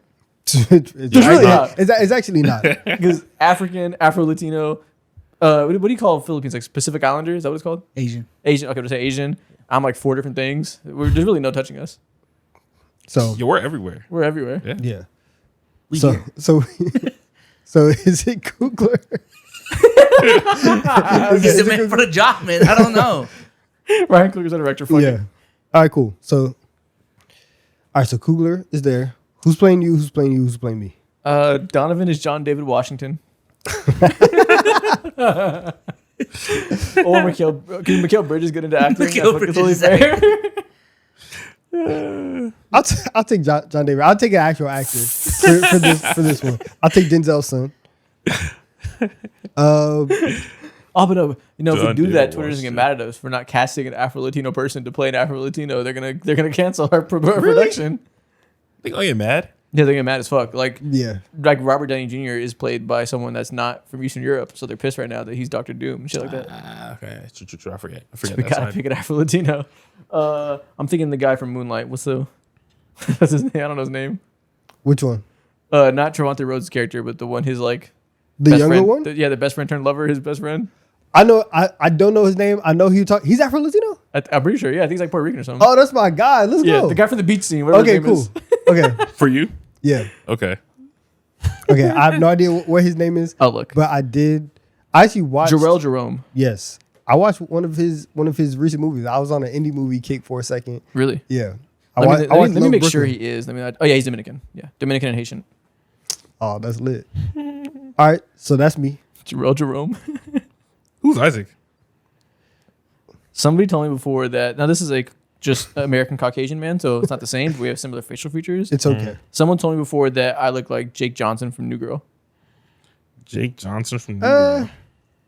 Did you see it? Did you like it? I mean, do I like it? No. I mean, I guess I don't hate it. Shout out Jake Johnson. I like New Girl. Shit. I think I kind of see it. That's the closest actor comparison I've ever received. Nobody else ever tells any actors.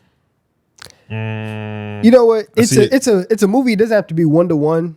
Could Johnny Depp play Isaac? What the fuck? Why? It's mad intense for no reason. Johnny Depp playing a podcast? Jake Johnson is a podcaster.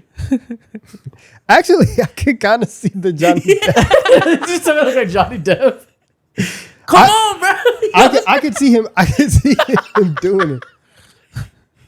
You see the vision? Yeah, I can see it. Especially the pic that he has with the glasses. To old man Johnny Depp specifically. Yes. I look like Johnny Depp at his most chopped. With his old and alcohol brain for the last 20 years, now I look like Johnny Depp. All right, who's Mo? Who is me? Do you want to go African actor or not? Too easy. What the fuck? Opposed Too to what? easy. Is there just one in mind? Can we cast an Asian? That'd be Idris crazy. Elba. Calm down, buddy. Calm down, buddy. What's going on? What? What do you mean? What's going on? You are not Idris. What do you mean? I had those comparisons made before. By who? Comments, they talk about him a lot. I just have to delete them because I don't want to blow up the spot. She goes to another school. Did you see what he just did? What I do? You said, what do you mean? Yeah. Flex real quick. I mean, type of shit people be saying, you know? Sounds natural. They're actually shameless. No, but who is it? Lamorne Morris from New Girl. Let's stick to the New Girl. God damn. We'll give you that You one. love the new girl. I've actually been watching a lot lately in the living room. That's why it's on top of head. Okay. Yeah, you're Lamorne Morris. Since you Why wanna the be fuck funny. am I this guy? Yo, why? Why? Why? Since you want to be Idris. No. I do feel like This this. is insane. Okay, wait. Click the picture with the brown polo, Brown polo. This like a little bit lower. Yeah. Mm. I see it there. Oh, I did see comments. So people were saying you look like Zion a little bit. No, that's the thing. That was happening. No, that's When we showed the that's picture of ridiculous. Zion smirking, they were like, kind of looks like Mo. No, that's ridiculous. There's that one picture of you that you had in your socials when you were a lot younger. The Yes. big smile. You kind of look like Zion smiling in that picture. Nah, man, that's ridiculous. I rebuke that. All It of kind it. of does.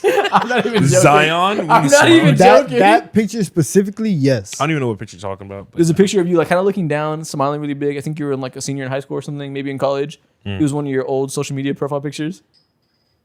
Your arms are crossed. You had like a black shirt on. Kind of bad quality picture. It's on, I think it was on YouTube channel. I think if you Google your name, I think I remember it. It's a bad quality picture. Yeah, because it was like older. It was like bad lighting. Damn. So production value trash as hell. Bad quality picture. I bet if I Google your name, I I think it can was like find taken it. on an Android or something. Like I don't know. Maybe. I don't know. Put no thought into what you were doing. You know what it is? I'm saying bad lighting. I think it was just deep fried. I think it was like edited. Deep fried photo for 2012. Oh my. Okay. That used to be my bag, man. I Also- used to run an Instagram page. I typed in Mojo You ran a 99. deep fried Instagram page? What do you see? Yeah. There's in Westminster, Colorado. There's a burger shop called Mojo 99 Really? that shut down and came back a month ago. And people were talking about it on Reddit. Oh shit. Mojo 99 Steaks and Shakes. Where's it at? Westminster, Colorado. We have to pull up. Where the fuck am I No, going we to don't. Colorado? We should. To Westminster? I mean, let's see how far it is outside of Denver. I'm on the Westminster Reddit page. I'm assuming CO is Colorado, right? Yeah. Hey, So look, long story okay. short, I don't got no actor. It's a look. We're It's looking a at suburb. burgers. It's a suburb of Denver. Between Denver and Boulder says their Reddit page. We can't go. Denver's low key nice. Yeah, this Reddit page is crazy. It's just a Westminster Reddit, and like top thing I see is from 21 hours ago, daycare recommendations, T-Mobile fiber outage. This is just like a local town square communicating on Reddit. How wholesome. Y'all Oh, this get down place with is a winter sports? speakeasy too. What do you say? Do I Y'all get get- down? Nah, yeah. I've never skied before. I've never done it too. I used to live by one. Would you like to? Low key. Yeah. I want to do it once. I want to snowboard once. I think I'm scared Y'all of. get down with the snow. I'm scared. Stop that. Finally admit it. I'm scared to. I'm Should I scared to tell them ski what we were though. talking about on TikTok the other day? Yo, stop. Okay. Wait, what was he talking about? He trying to blow up the spot, bro. You having snow conversations? No, let me hear this one. We have to hear that. What's Okay. going on? It's not this You time. can do it. You can do it. It's really not crazy. Yeah. We were here in the morning before we started recording. You guys weren't here yet. He was over there doing producer stuff at the desk. I'm sitting right here just browsing. Working type. Yeah, he's just doing his job, right? Hard at work. Yes. I'm on Twitter. I'm on TikTok. Have you seen that Bob thing? The people that do that thing when they have the Bob, that like trending sound? Yeah. I saw a TikTok that was referencing that, talking about it. Like it was a screen cap of that and some kind of quote along the lines of like, wow, she just made me want a Bob or something. So you know when you're on TikTok, there's the blue text on top of Yeah. comments, and usually it's something funny. I clicked the blue text to go look at the profile picture of the girl that originated the Bob thing. So I was curious how many followers she was at. So I clicked on it, and it said, "What's your name?" Yo, I don't know. He's lying. We'll get to why I know that. I think it's like Bad Diva Bob or something like that. Okay. Bob Girl, something like that. I click on it, and her page pops up. So I'm expecting to go to her profile. And on Twitter, on TikTok now, when I click on that search bar, it pops up with a bunch of videos she's in, and at the top it shows her profile. Bad Diva Bob. This white girl that did the trend with the bob. Right below that on her profile, followed by B Salt.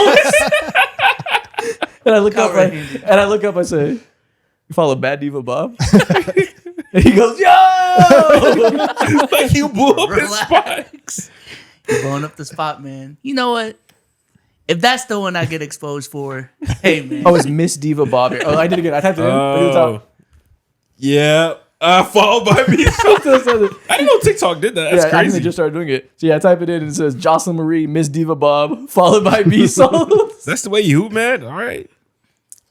For research purposes, you know, I What follow the- content trends. See, and what are you researching in this context? With Bob's? Yeah, the Bob trend. This is a white woman with a bob. Okay. She just has a bob. There's no trend. She just has a bob. We know what you are, man. She's not doing nothing trendy either. Yeah, I don't got see a bob. anything. I don't see no dance, no nothing. She's, just This got is a a Bob posting- trend. She's posting her nails. She's posting get ready with me. And you tap it on She's every packing single for one of them. holiday. There is a trend, but she's not doing it every day. She just has a bob. Hey man. She has a whole folder, a whole thing said reasons to get a bob. Yeah, that's the original trend. Is it says that, and then she just says Bob over and over again. Hey man. It's public information. I get down with the snow. So That's true. That's no, true. I'm married to. So Exactly, yeah. So Can't call you a liar. can't. So Never can. Zion's Mo. Zion's Mo. No, Oh, so what would okay? he's Zion, you're Mikhail. I'm not. Does Zion. Mo, You're does just saying Bezos have words. an NBA lookalike? I'm not gonna lie. It's gonna sound crazy. Don't do Pe- No, do it. People said I look like Devin Booker a little bit. I want you. Yesterday I told you that Donovan's gonna hit you with a bat. I want you to get that, Devin Booker. I want you to get that bat If yourself. I was skinny, I want you to get the bat yourself and take out your own knees. He's stupid, bro. I've gotten that before. I'm just saying. Devin Booker. That's the last name I expect him to say. Devin Booker's not even Asian. I can kind of understand it, Why? but man, we gotta kill you. That still don't make no sense. Come on, man. That's not you. That's not you. I'm just throwing names. This is funny because you're just saying Devin Booker looks kind of Asian. Yeah. A little bit. You're just saying he has vaguely Asian adjacent features. A little bit. Yeah, in that picture you're hovering over, I guess I see it. You show teeth. Yeah, there's no other like Filipino players. Like, No, there's. I mean, There are, but they don't look like me. yeah. where's Eric Spoelstra from? He's Filipino. Ah, Yeah, okay. Is it like Eric Spoelstra? No. I mean, same skin color, but no. I never thought about that. How do you reckon with that? That like Eric Spoelstra's like the best Filipino coach of all time. Reckon. But You got a problem with it? he's on your He's rival. crossed a bear. I know. I think he's he's an American citizen, so it's kind of like, you know, You don't care? yeah. You don't claim him like that? If you don't claim us, I mean, hey, it is what it is. Oh, for real? He don't claim it? No, I don't know. That was pretty dark. No, but you know, if he wants to coach for the American team because he's more rooted in America, Oh, that's the question. Okay. yeah. Yeah. All right, cool. So you're calling him a traitor is what I'm hearing. I guess it's not that deep though. I'm not gonna lie. Nah, it's deep. I guess. It's deep. Who is our coach? I don't even know who our coach is. I'm not gonna lie. We could use Eric Spoelstra. Our franchise player is Jordan Clarkson right now. So Oof. yeah. With that being said, that is the end of Producer Corner. He's gone quite off the rails. Let's get on to TikTok time. Welcome to TikTok time. Today, per usual, we are going to begin with a draft. We are going to randomize the categories we see on our draft spinner and see who can build the best NFL offense. As you see at the top, it will be things like only 7th round picks. There is 10 categories in here. We got 5 spins. See who can build the best offense. All right. Draft order is me, Mo, Donovan. Okay. Beast Holes. Prediction. Who's Yes. going to win? I got Mo on this one, man. Mo's Okay. been killing these drafts lately. The draft gods have been loving me for what, the last 7 months or so? All right, calm down. Where'd that number come from? All right, let's hit the first spin. Come on, first spin. Extremely short players. So for their position, they're very short. For your position. Okay. Quarterback. What do you have to be? 5'10" and below? Like Caleb Williams isn't extremely short. No. He's just short. Yeah. So like Kyler, I guess I could have. Kyler, Bryce Kyler, Young. Bryce. Kyler, Bryce Young, they make it. Is Ashton Genty incredibly short? He's short as hell. It's 5'8". There's a couple running backs that are. I think 5'8" and below, you're extremely short. Listen, I'm gonna look it up. Is he 5'8" or 5'9"? I'm going to say 5'8". Because if he's 5'9", Okay, so I can't have a 5'9" running back, but I can have a 5'8". sure. Yeah, that's where we're drawing the line. Okay. Ashton Genty is 5'8". Ah, you got him. Ashton Genty, have my running Damn. back. Let's go. Okay. He's legit 5'8". He is extremely short. All right. Extremely short. And my wide receiver 2, this guy's small as hell. And he used to know the shit out of me in my Madden team. Give me Wandale Robinson. That motherfucker's 5'8" too. He is very short. You didn't cheap out on the short side. Yeah. Oh, Short my maxing right now. You are short maxing. Let me make sure that this guy is not. Dang it! I was hoping A-Chain was 5'8". He's 5'9". He's 5'9". You drew the line at 5'9". I would let know. you have A-Chain. This is not good. This is not good. Josh Downs is very short. He is. Pick Kyler. Yeah, Kyle's cool. There's no guarantee you get a good quarterback in one of these slots. You're baiting me. It's not bad, baby. I'm What not do you even mean? joking, but like there's really no guarantee. It's solid. It's solid bait. Watch, I Watch might- him watch now, you end could up be with a a- worse QB than Kyler. Yeah. 5 months from now, this could be a good pick. could We just don't know right now. Could we do this? Bryce Young. I'd take Kyler before I take Bryce. I Young. hope so. Damn. All right. Let's. Who are extremely short tight ends? What's extremely there short? Like 6'1"? They're not. see. They don't you make are them. not. Do they You are make not those? 6'1" playing tight end. You know what? Fine. Let's do it. We're taking Kyler. Let's go. Okay. Taking Kyler at quarterback. That's hilarious. I already right, don't like what's this the team. next I'm Next spin. already getting boxed. You're first now, though. Players with dreads. I already got Genty. There's a lot. There's a lot There's a of lot. players. There's a lot of players with Any dreads. quarterbacks? No. Unless you want Stroud. He cut him. Yeah. Oh, he did. He cut did him. cut them, yeah. They Does don't Malik, exist. Yeah. Malik Willis, he cut his dreads, right? Or no, he Yeah. still has them. He still has them. Yeah, he has them. He has them. He has Did them. he ever have? Yeah, he has dreads. Well, Currently? not dreads. No, not currently. Let's see. Right now, off the top of my head, Vontae Adams is the number one player that comes to my mind. Not a bad pick. Him and Kyler. That's very 2021 coded. Yeah, facts. I know. That's sick. Half a decade ago, he would have been cooking. That it's funny because that literally was Kyler Murray and DeAndre Hopkins. Yeah. I will go with CeeDee Lamb at my wide Smart. receiver. Okay, nice. CeeDee Lamb. How would you respond? David and Njoku has dreads. Actually, no, I think you cut him. All right. I don't need any more input from you. To David Njoku. You were input. Fucking tight end 3, get out of my face. Okay. I can go a lot of different I ways. need any more input from you. Fuck, I go 2 ways right now. I go running back, or Oh, I forgot about that. I could go QB. You can go running back. Fuck. Can I go QB? Technically don't have dreads, but you could fool a certain group of people into thinking that he has dreads. Who, Lamar? Yeah. Lamar's not dreaded, is he? No, but he's saying you can just Some people, if I tell you he has dreads, you'd be like, oh, What does he have, braids? I don't even remember what his hair No, looks they're like. right dreads. Exactly my point. now. Oh yeah, he has dreads. I couldn't remember. For some reason, I can't Works picture with his live hair. effect. Yeah, he does have braids. Is this in most recently? Yeah, Oh, okay. yeah. I I'm mean, it changes. It depends on the day. Exhibit A. Exactly. Play it fair. Give me Derrick Henry. Cool. Because I want a quarterback that I think this counts though. Can I have Jaden Daniels? No. These aren't braids. These aren't dreads. They're twisty, but aren't they dreads? Again, I would say no. Is that They're not dreaded? I mean, obviously, I have no idea. Nah, but like, I wouldn't say so. I would say those are more like Brady really? and like 2-strand twisty. I wouldn't say those are dreads. You agree? Kind of, yeah. It's not really Yeah, like in the more. it's not. They're not like dreads. Are like you can tell they've been working on that shit for months. Because you like can't And take them these out? are too crisp, and he takes them out often too.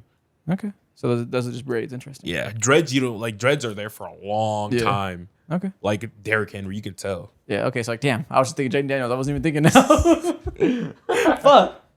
Oh, what are the top receivers? Jamar has short hair. Rashid Jefferson Shaheed, Justin Jefferson has braids, right? Not dreads. Or did he cut his hair short? Justin Jefferson. Yeah. Does he have short hair now? Or He he has short hair, I think. used to have braids. Did he cut it? Yeah, I think he has short hair. No, he still has braids. He has the braids with a high fade. Rashid Shaheed's right there, man. Fucking Quentin Johnston. Yeah, I for could real. pick Devontae Adams. I'm trying to think of the other top 10 receivers off the top of my head without cheating. Nah, they all. There's no more, is there? There's no more. Go get Devontae. Give me Devontae Adams, a wide receiver too. It's not bad. I can live with that. Gentine Adams is nice though. Yeah, that's a good I'll stay combo. true to it. Damn, I was really hoping for Jaden Daniels. Fuck.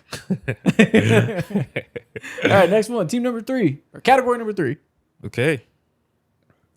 Played with Brady. Still in the league today. Players that played with Brady. I actually don't think that's a thing. I think everybody that he played with is done. That's not true. There's a couple backup quarterbacks, Oh my god. Backup quarterbacks. and there's Mike Evans, who I guess I can Oh, I take. forgot. I'll take Mike Evans because I don't what the want a fuck? backup quarterback. What? No. I have these unk receivers. I'll make do. This is not fun. Oh my gosh. Who is his backup quarterback, Jacoby Brissett and bro? is Garoppolo still in the league? I think Garoppolo's still on the roster. Oh yeah. Yeah. He is, You can have Jacoby Brissett. bro. I don't want him. There has to be some guy like a practice squad or something like that. Still trying to make it out, Jimmy Garoppolo. bro. I don't want to waste my QB on him. Shit, Fuck. the cookie crumbled not your way. Do it. Okay. Apparently, Chris Godwin. There's Chris Godwin. I was hoping you wouldn't remember him. There is Chris Godwin. Fuck. Okay, give me Chris Godwin. Put him at my wide receiver 1, I guess. And I think if you can't think of anybody at one of these positions, you have to pick a defensive player that played with them. Who's the most versatile defensive player? Because you can't pick one of the quarterbacks. All right, man. It's a little bar thing all over again. This is not right. Like if there's only 2 players that fit this mold, I'm sure there is others. let's see. I was really hoping that you did not remember Chris Godwin. Yeah. I figured you would. Did Stephon Gilmore play any other positions in college? That last year with the Bucks, it was, man, Gronk came back. It was Evans. It was Godwin. There's really nobody. Am I gonna have to pick freaking Stephon Gilmore and put him at wide receiver? Just hope the ball skills translate. I think you picked Vita Vea, put on running back. He was a quarterback in high school, so I mean, he knows how to do something, I guess. All right. So the last year that he played was 22. Was 22 the last year? Let me look. Yeah. 21, he was there. 22, yes, he was there. Yeah, 8 and 9 that year. Okay, I'll throw you a bone since you're clearly struggling. You can have Kate Otten. Sure. Cade Otton. Yeah, you can have Kate Otten. I'll give you that so you don't got to start Vita Vea. It was either going to be Kate Otten or Rashad White. Yeah. I know Rashad White was drafted the year after, I think. Nah, he played. He was there that year? Yeah, Okay, cool. All right, Kate Yeah. Otten at your tight end. Fuck, man. fine. That way you don't have to do something ridiculous. All right, team number 4. That's not fun, man. Spin number 4. Where are we going? I'm back with the Hey, you have first. Kyler and Kid Odd, and you got some mid. Play with Brady. No, Hell we no. gotta respin. Hell Respin. nah. Respin. I'm not going through this again. What if you did? We can respin now. In the future, we should just stand on it, and you got to do it again. Honestly, that would benefit me It the would most. benefit you. Yeah. Yeah. Pacific Islander players. Give me Puka Nakua at my wide receiver. Fuck. Damn. I need a Pacific Islander tight end. And also QB. Tua. No. Tua. Tua. Tua. Tua. Tua. You guys are Tua. shameless. Don't let the people down. Rooting for Tua right now. Damn. Is there a tight end who's from over there? Nope. They put them all on the line. I know. You got to pick Tua. Who are You you, know- gonna pick? I could pick Tet. He's gonna be out of position a little bit, but he's big. Nope. Why not? Says who? Says the TE right next to that name, not wide receiver. Listen, man. Fine, you pathetic quarterback. Tet at QB. You got to pick Tua. I don't want to pick Tua. That's the thing. I'd rather put Ted at QB than Tua. But fuck it, give me Tua, I guess. I have Let's to. go. I have to. You got Tua. And all of a sudden, your team goes down the drain. Bro, hear that Chris It was Godwin. already down the drain. Look at Godwin. He's my wide receiver 1. Who's your wide receiver 2 again? Wando Robinson. Oh, watch your team blow. Know what's funny? I tried to pick this guy earlier, and I think he counts now. Jaden Daniels is part Japanese. Japanese is not in the Pacific. That's Come we're on, not man. we're not doing I mean, it's in the Pacific Islands. We're not doing that? Were you saying it has to be like Samoan? Because he's part Japanese. Japanese is not Pacific Islander. It's not. It doesn't count? No. Okay. Is Japan even an island? I mean, technically, yes. Technically, yes. But of course it is. I didn't know if it was connected to Let me anything. Google. What countries count as Pacific Islander? Yeah, all of Southeast No, Asia is not Japan is Pacific. not considered at all. Tried to nerf. Well, I mean, it's literally a Pacific island. I don't know if it's commonly referred to. Probably, I'm sure it's not because I've never heard of that before. Now I just remembered that he's Japanese. Yeah, I can't get that off. I'm not saying that. Yeah, we're not doing that. Okay. This guy loves Jaden I know. Daniels. He's trying to fit him anywhere. I do like Jane Daniels a I lot. don't blame you though. That was crazy. Japan has Zach Charbonnet is also counts, but running back's already taken. I'm trying to think of any tight ends. Put Zach Charbonnet at your tight end, man. Why Can I do not? that? I mean, I would have let you done it, but you fucked up the rules. So no, you can't now. I mean, I asked. You know what you have to do? What do I have to do? You have to put a defensive player on Oh, I can put a defensive player at tight end, You could try. You might have to. We're out of position. bro. Put Vita Vea at tight end. I'm mowing shit down. He's not doing it. He's not. He's doing the blocking. exact same thing. There's probably a tight end. Let me Google Pacific Islander tight ends. There's probably somebody I can have to. Unless you guys want me to do that, I'll happily do that. Yeah, put Vita Vea at your tight end. All right, Vita Vea goes to my tight end. Because I don't think there's any other quarterbacks I could take. Is there? Polynesian quarterbacks. Let me look it up right now. Probably not. Yeah, probably not. That's why I take down because I don't know who else I could possibly pick. Hell no. Okay. All right, last team. Vita Vea at tight end. Oh, players that went to the University of Texas. Fuck, I wish I had running back. We just Damn. gifted Donovan Bijan. Damn. Oh my God. I did just win. Wait. I did just win. I mean, we're going out of position. We never did this for real before. Right? What if I just take him at tight end?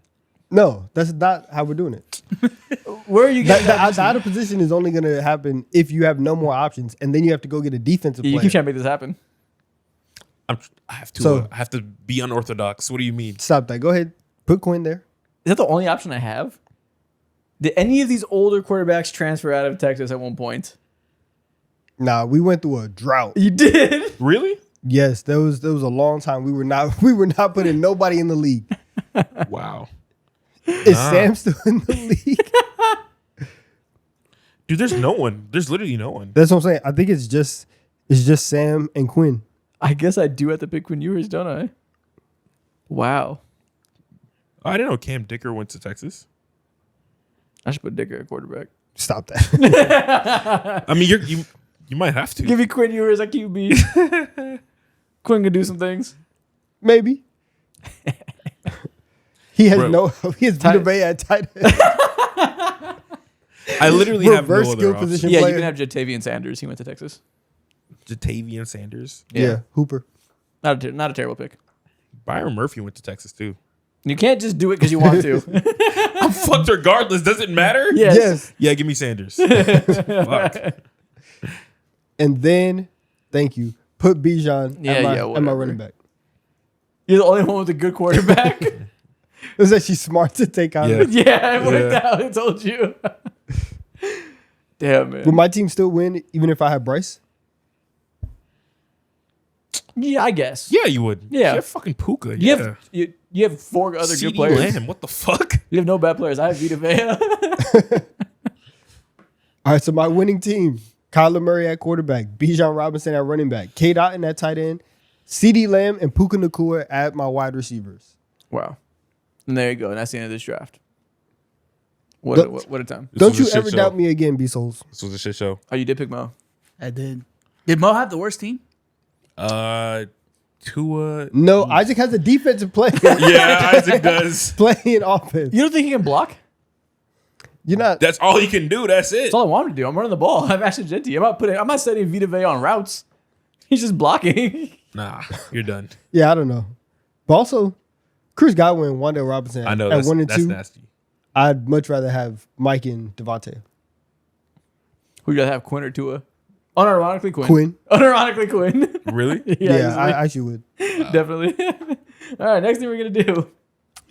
We are going to see 2 NFL players on our screen, and we have to try to name them. Unfortunately, it will not be easy because those players' faces will be combined into one. We will see conglomerations of people that we have to name the 2 people that were meshed. All right. Face machine. And I don't think this time they're teammates, so it's not like obvious if you can guess one. They are not. Unfortunately, they're not teammates. All Okay. right. First What horrors do you got for us? mashup. I already know this is going to be stupid. Okay. Yo, B, am I tripping? What you mean? Am I tripping?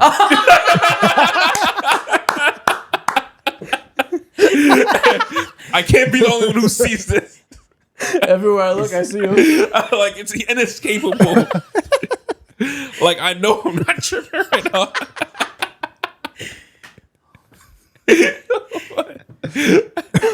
I do see the vision. If that's what you're asking, It's I a do little see too the handsome for all that. Okay. Maybe, you put a beauty filter on him. Okay, so one is clearly Clay Matthews, right? Yes. Probably. Ah, okay. The hair That's and the all time, face. Whose chin is that? Because Clay Matthews has never had that facial At hair. first, I was thinking it was like Derek Carr or something. Derek Carr? I think the That's a face. good guess. It's the facial hair.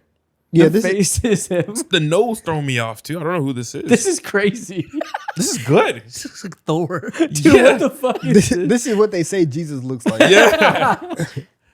This is nuts because it's He Clay don't look Thompson- like this. It's Clay Matthews' body too, and his hair. So it's a lot of features that look like him. And you said that they're not teammates? They're not. It's just the beard. I don't think any of these are. Yeah, they're not. Whose beard Whose is this? Clay Matthews has that nose? Yeah, I think it's Clay's nose, or maybe it's not. Maybe it's somebody else's nose. It's a weak I beard. think it is. It is Cleveland. That's Clay's nose. I have Yes. no idea who this is. It's just a beard. I don't know. Are Caleb? we thinking quarterback? This is Matthew Oh, Stafford? No, That's not a Nah. bad. that's a. I think it's. Is that a black person beard? No. No. Okay, because I thought a little fade on it. I was like, is that like maybe it's Derek Carr? Is it Derek Carr? No. I'm gonna throw y'all a bone. The second player is not black. Yeah. Okay. A white guy It's with a not a beard like bone. that. Josh Allen? Oh, is it No. Cam Scatterville's beard? No. Damn. I'm gonna throw y'all another bone. Not white as well. Oh. Oh, he's not white, so he's Polynesian? I Wait, you guess just so. said not white Okay. twice. Is that Ted McMillan's beard? No. Interesting. He's not white or black. Okay. Whose Pacific Island beard is this? It's not Puka, is it? It is. Oh, it's Puka. yeah. Oh, that's crazy as fuck. Oh my god, Oh, wow. that's nuts. Clay Matthews is bright. Yeah. Zero facial They hair. gave him a tan. Yo, they didn't They allow put him him in Pacific Island face. I didn't even know his hair was Pacific Island. Wow. All right. Next player. Next up, okay, well that just looks like Bryce Young, Nah, that's Jordan Love. but it also just looks like Jordan Love. I'm guessing it's the two of them. It is a two. Yo, he looks like that one Brooklyn Nets player, that guard. I forget him. Mikael Brown. No. He's like a lower tier player. Oh, lower tier Brooklyn Net. He got traded to the Hawks recently. I already signed him to a 2-way. I forget his name, but this is hilarious. I wish I knew. You gotta find out right now. I got you. Literally, we This signed him. simultaneously looks exactly like Jordan Love and exactly like Bryce Young. At quick glance, I just see both of them. I don't see Bryce Young at all. I just see Jordan Love. Facts. I see both. That looks nuts. What are the Bryce Young features? Hair, The hair. The eyes, I think. ears, I think. Jalen Wilson. Oh, it's like Jalen Wilson. Yeah. No, it's Jordan Love's ears. So, yeah, I don't know what it is besides the hair. I think it's the eyes too. Oh yeah, the eyes. Yeah, that's why it looks uncanny. Yeah. It looks crazy. All right. If I just woke up, I'll be like, "That's Drake London." All right. Next player. Oh my god. He looks like the #1 intern. Bro, I'm this ready looks for like- work. This is the villain from The Purge. He was like an evil frat bro. And it, Ew. it looks like that because clearly this person has had way too much work done to them. Oh yeah, that is So- 40-year-old So Yeah. Tom Brady's in Tom here. Brady, 100%. as well as Fernando Mendoza's long ass neck. Yep. Yes. Yes. Fernando just looks like a good boy. What the hell? Why is Tom looking like that? Morgan. All right. Straight Next. Morgan. Oh my god. All right, so clearly we're looking at Odell's hair. Who did we destroy his face with? Is this Dexter Lawrence? Not It's not a bad guess. The also, eyebrows. destroy his face. It's hilarious. Is this Jalen Hurts? Yeah. We Whoa! don't fucked up Odell's look. Shit. That's man, hilarious. yeah. Dude, they're both handsome apart. Together, they look horrendous. You took the worst aspects of both of them and just made a thing. 1 + 1 does not equal 2. Not in this world. All right. Next. All right, so This guy sells drugs, man. I'm gonna say the hair. I think that's Nine's hair. It's 9 for sure. I see half of Burrow's face. Did you slice their face in half diagonally? Literally. The top right looks like Joe Burrow. The left eye looks like a villain. Who's that dude who got drafted by Drew Aller? He looks like Drew Aller right now. Is this Burrow with And somebody? Nine? Nine? Yeah, are these the two nines? Where do you see 9? Yes. Oh, With the With the hair. hair. Yeah. I saw the lips too. Oh, it's double 9. Yeah. those lips. Come on, man. Are the eyes like mismatched? Yeah, the eyes are scary. He plays with a helmet on, bro. You notice Nine's lips. All right, man. They're not even defined. They're not even like notable Ow. He's lips. smiling, bro. What do They're you just mean? lips. They're not even notable. Mo, that's actually insane. He's not insane. He's smiling. He smiles like that every time he's that's- gonna do some that's JJ's diabolical shit on the smile. Right. field. He doesn't smile a whole lot though. I've only seen him smile once or twice. Really? I mean, Just one of them. nothing good happened. He just got shit to be happy about. I guess I just be noticing. Okay. All right. Next. Okay, so that's Terrell Suggs. He had a hard life, man. Damn. I know he's playing for the worst team ever. Who is he mixed with? I have no clue whose eyes those are. Yo, he looks so I weird. thought you were saying, you know, look, he was ugly. That is, that what, too. that is what he meant. That's what you meant? No, I mean, he just looks stressed. I did not mean that. Cap. Who? Justin Jefferson is stressed. There's no way. Is this not Terrell just- Suggs and Justin Jefferson? No, it's No. not. It's somebody else's eyes. I think maybe mouth. Is Justin Jefferson involved in this? No. No. No, it's Terrell Suggs for sure, right? Terrell Suggs is one. Yeah, of it's them. definitely Terrell Suggs' bald ass head and his arms. Who the hell is this? Just gotta look at his eyes. We cover up the other stuff. Did Terrell Suggs have that mustache? Might be somebody else's mustache, but it's definitely somebody else's eyes. The other player is an older player. Yeah, it's definitely somebody else's eyes and probably eyebrows. Maybe actually, I don't know about the eyebrows. Is this Hines Ward? No. That'd be diabolical. An Bro, older whose player. eyes are these? Randy Moss? No. Shaden Sharp? I don't know. What the fuck? I said Shaden Sharp. Shannon Sharp. No. You say it's an older player, Yeah. an offensive player? Yeah. Bro, I think there's no chance I get this. I have zero clue. I have no. This is too good. We're of a mix. stumped. Quarterback. Donovan McNabb? Yes. Oh my god. Wow. Wow. That looks like a real person. Yeah. I don't have know no what features earthly are- idea. This is good. What features did he get of McNabb? Eyes. Yeah. This is good. That's I was it. stumped. That's about it. And we would sh- have never guessed this And shit. chin hair and mustache, like you said. Yeah, a little bit more facial hair. Mm. That Yeah, looks I crazy. was not going to see that. That looks so real. That's terrifying. All right, next. Looks like a normal dude. This is T.O. Yeah. Is that T.O. mixed with Ocho Cinco? Literally. It is. It does look like T.O. Yeah. Just a little dark. He was outside this week. Yeah, that's just 90% T.O. Facts. They look so identical too. It's like- Ocho Cinco's lighting looks strange. Why is the middle of his face so bright? But only that area. Got I don't know. the It's the demon same, on it's the him. same thing on T.O. Yeah, it looks like there's like a T.O. light being pushed through. It's With the like two pieces of reflection on the paper. baldness. It's bouncing off of everywhere. Have you guys seen? I don't know if you guys know what apparently bald people what they do when they greet each other. They'll like dap up Oh. and then they touch their bald heads with. Yeah. each other. I've seen that trend. I've seen on that TikTok. trend, yeah. That's kind of fire. Are you excited for that one day?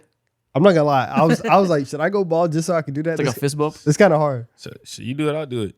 Before every pod, just Say swear. Say swear. Give me a timeline. Next year. No. Fuck no. Opening night NBA season, you both go bald. Fuck no. Too soon.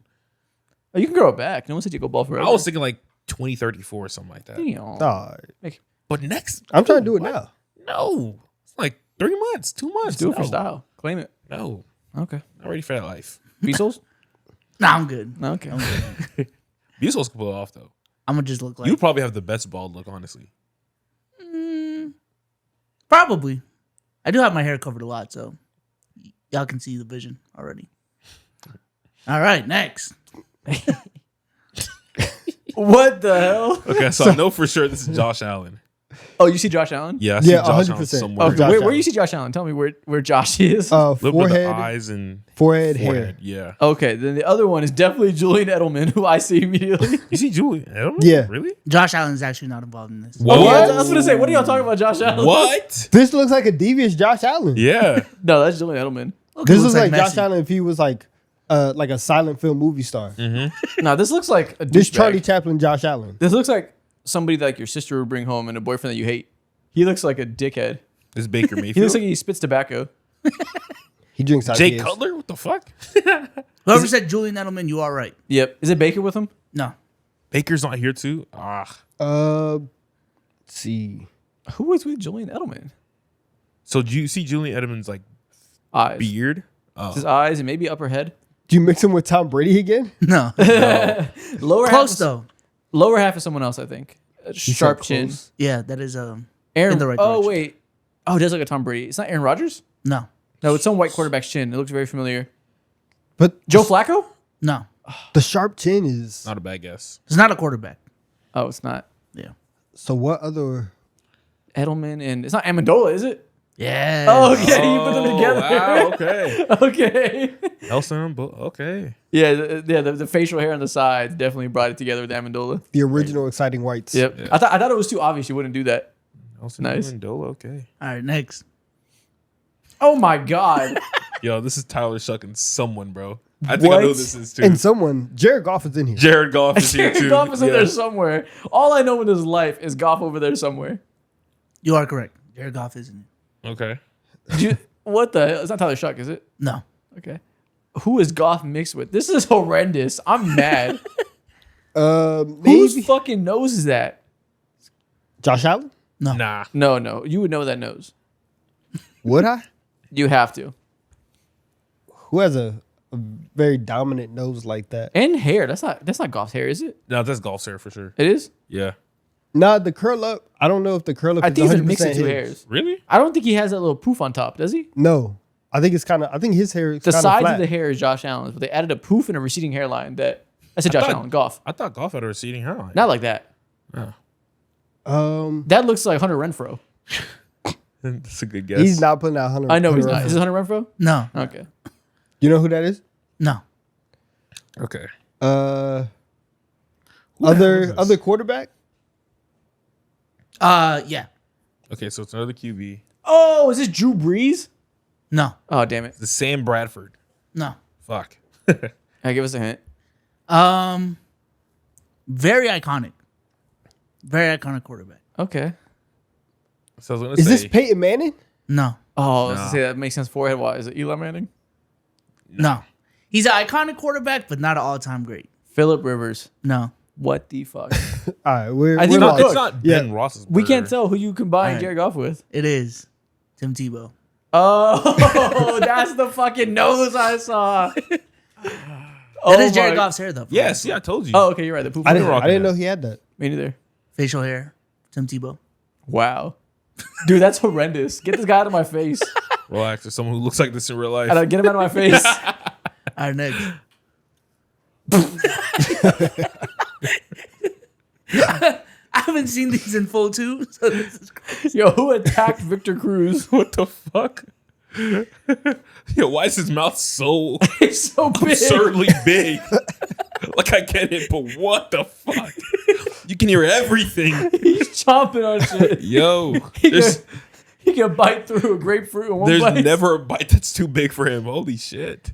He looks so old. He's in this chomping on picture. apples like a horse. Yeah. All right, so Victor Cruz and who else? He's got a big mouth. Is it Larry Fitzgerald? No. No, it's a bad guess. Oh man, who the It kind fuck? of looks like Calvin Johnson too a little bit. But I don't think it's him. No. I feel like this is gonna be somebody stupid.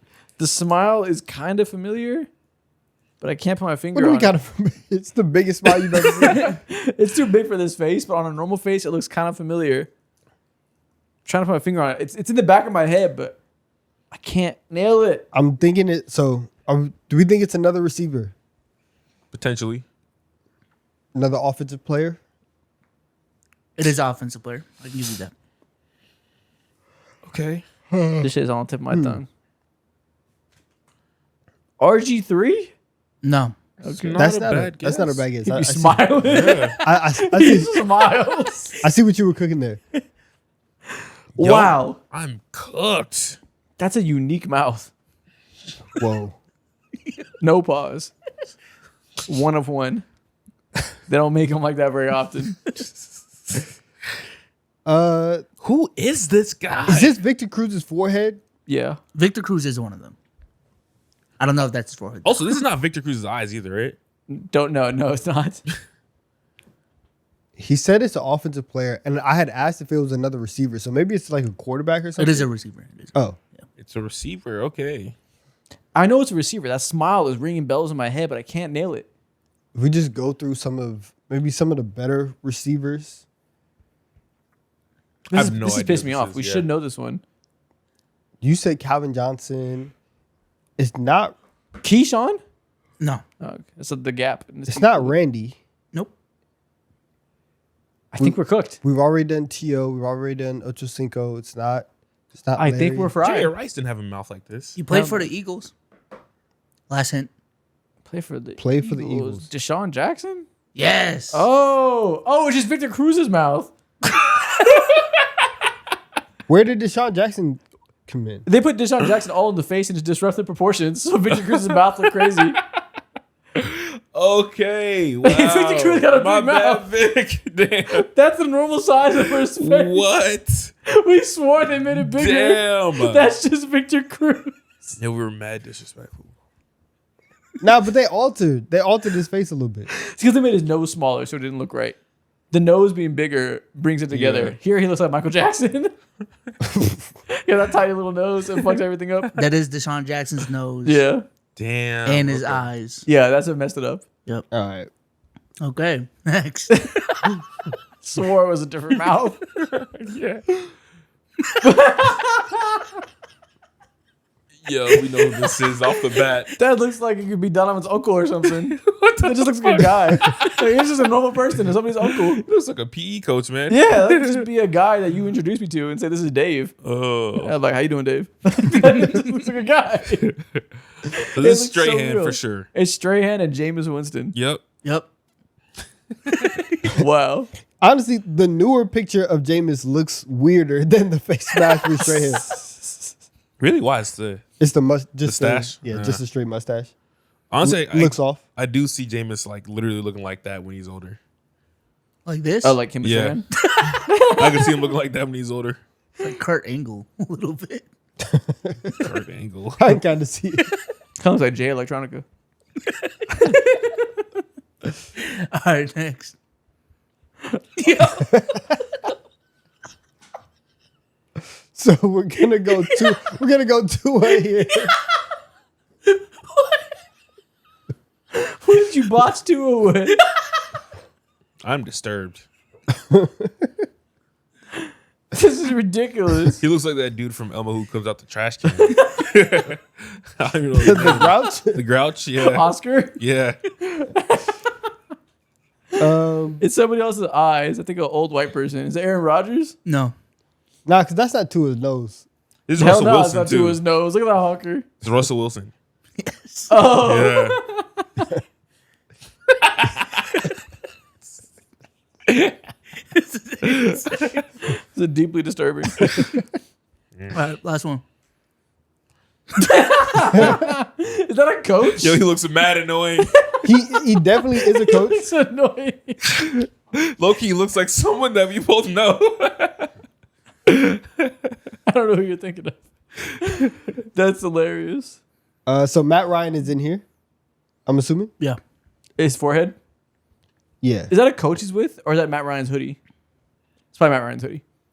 So who is he combined with? Good lord. The forehead looks a little bit stretched out. Is this, Oh, I know this this Peyton is. and Matt Ryan? No. no, this is- that's Matt Ryan's head. And this is Bo Nix. Oh, Yes. Yeah. okay, that's Bo Nix's face. Yo, Mad his face annoying. is mad Yeah. long. Yo. This is the worst thing. When you actually Put him aside. his real picture, Yeah. and you just start laughing. Said he has a long head.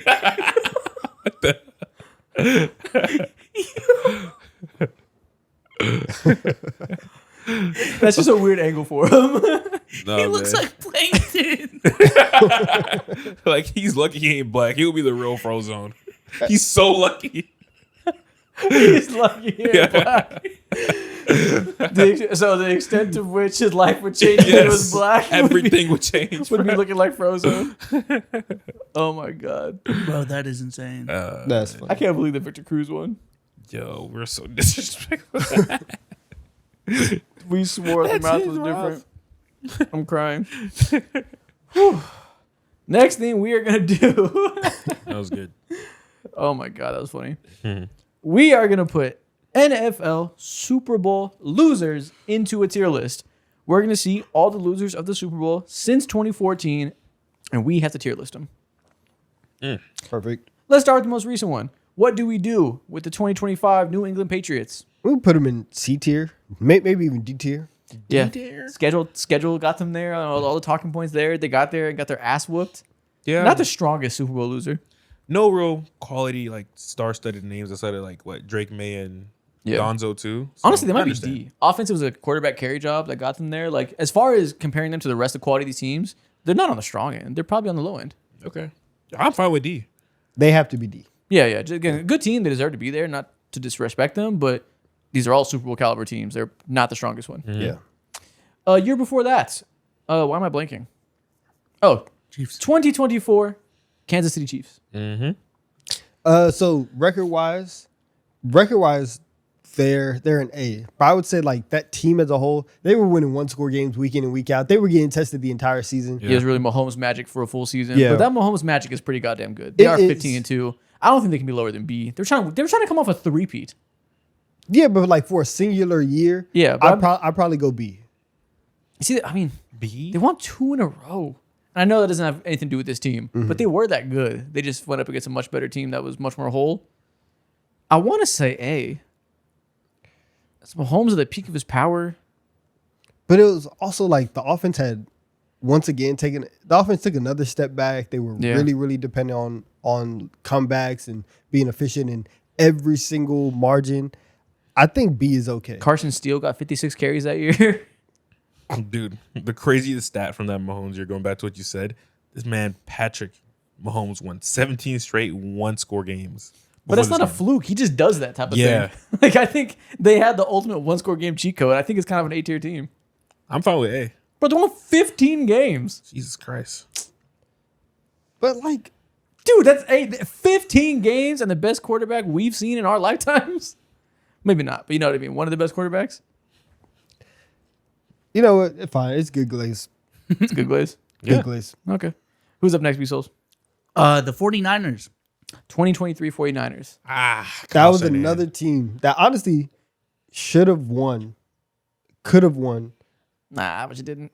but you didn't. But you didn't. But as a team, you were very, very solid on both sides of the ball. We'll go A. A? They are a really, really good team.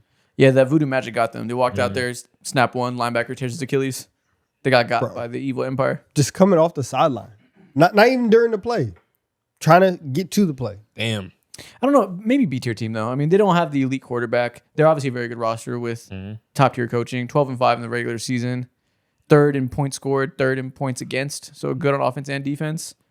I don't know if it's like the Kansas City Chiefs team roster wise probably isn't good enough, but they had the Mahomes advantage to get them there. You don't think the other guys around? 23 was a better roster than what the Chiefs had. I mean, certainly, that's how they got there. You're right. You know what? Fine. They had CMC healthy peak. They had the wide receiver room was still whole. George Kittle. You're right. A tier is fine. And like that game, they went into overtime. True. Yeah, you're right. A tier is very valid. All right, next. 2022 Eagles. How do you feel about this one, Donovan? The 22 Eagles were also very, very good. I don't think that they should be anything lower than B. The defense, hella sacks that year. The front four, the pass rush was awesome. The offense was clicking. I would say A, because even like towards the tail end of the year, like Jalen Hurts had gotten hurt and he was resting a little bit. But I think 22 really had a shot. And Wasn't this the year he was in MVP conversations too? He was all pro. yeah, This is Kellen Moore year, right? no, No. that was 24. Oh, true. Who was the coordinator here? In 22, it was Steichen. Steichen. Okay, yeah. I knew it was one of the head coaches. Yeah. So you also have a great play caller there. That helps a lot. No coincidence. The 2 years where they make the Super Bowl is when they have the great play caller with them. Prime AJ. Miles Sanders going crazy. 1,300-yard season. He was going wild. The offensive line was elite this year as well. Yeah. That's the thing. The offensive line was like at their peak. Insane. A tier is cool. Yeah. Honestly, this is a good string of three Super Bowl teams that lost, They could have won. Except for the Chiefs. except for the Chiefs. Yeah. Who's up next? All right, next. 2021 Bengals. Ooh, defense really locked in that run. It wasn't Joe Burrow carrying the defense entirely. They had a great performance to get there. They went on the road. They beat Mahomes to get there. That does a lot for the aura of this team. But their offensive line was just so ass. Yeah, it wasn't the best. And that's- Terrible. That's why Historically ass. I think we have to go C tier for them. Only 10-7. They're a step above the Patriots. Are they a step above the Patriots, really? I think so. The defense locked in to get them there. Drake May locked in to get them there. Actually, Drake May didn't play good in the playoffs, so let me not say that. Yeah. Yeah. The offense was middling the entire time. And they have But better were, weapons too. They were Yeah. insanely clutch. That entire run. They were winning by field goals every single time. Yeah, Joe Burrow was a superhero that year. I think they're C. They saw Joe Mixon, They- 1,200 yards. They have more talent. You still had Jamar Chase. You Yeah. still had T. Higgins. They're a more talented team than the 25 Patriots. And so I would go C. Okay. we They can also gave the Rams in the actual Super Bowl. They gave the Rams a much better performance and effort than the Patriots did Seattle. That can be the deciding factor. They did not shit themselves like the Patriots did. There was no memes of their left tackle working at Amazon. All right, next. 2020 Chiefs. That's the year they got to the Super Bowl and the offensive line just fell apart. So they got blitzed and Patrick Mahomes was running for his life. Yeah, But the team wasn't bad. They just got unlucky and were unhealthy. They were still the Chiefs. So Kind of A or S. Like they were a great team. We'll that go S tier. Injuries just fucked them. yeah, we'll go S tier. S tier?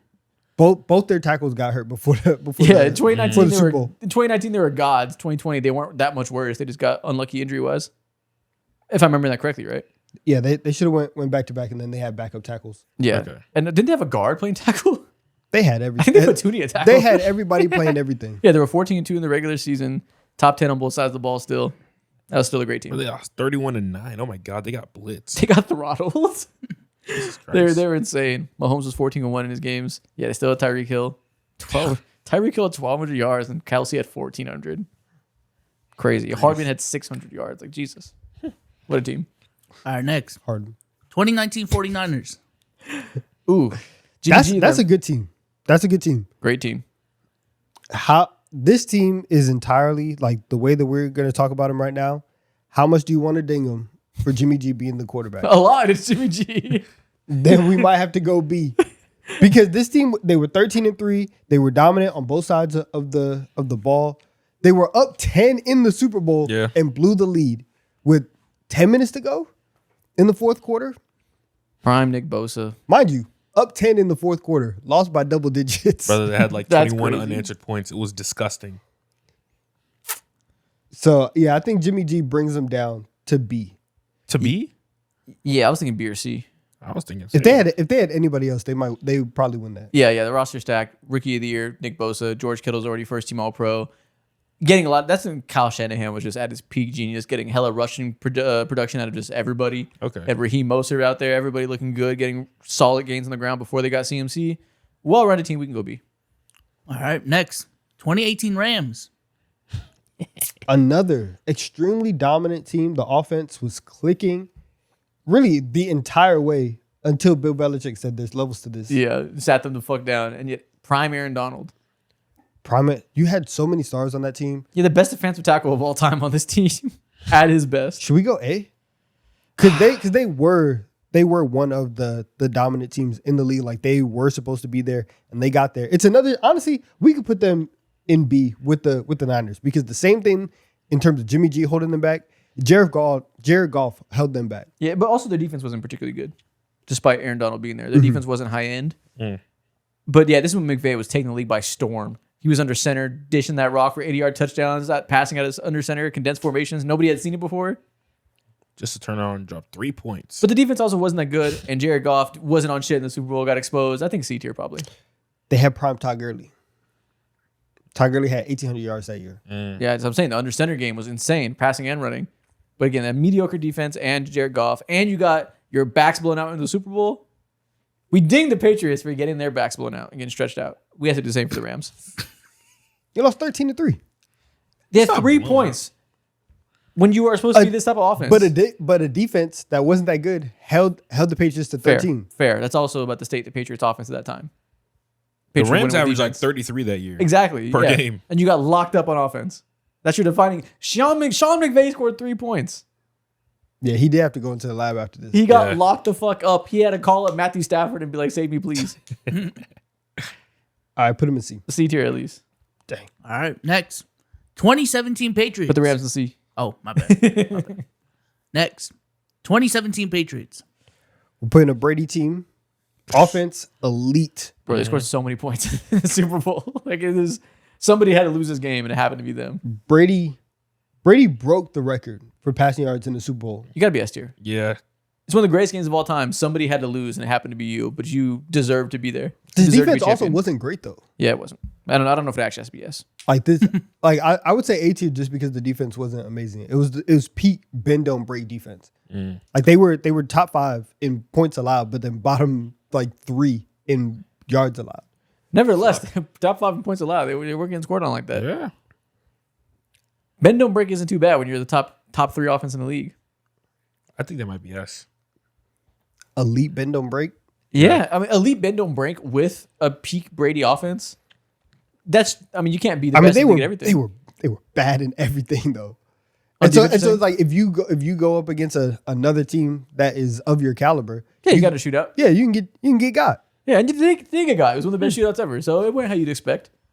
Is it Glaze to only put the Chiefs there though? Yes. 100%.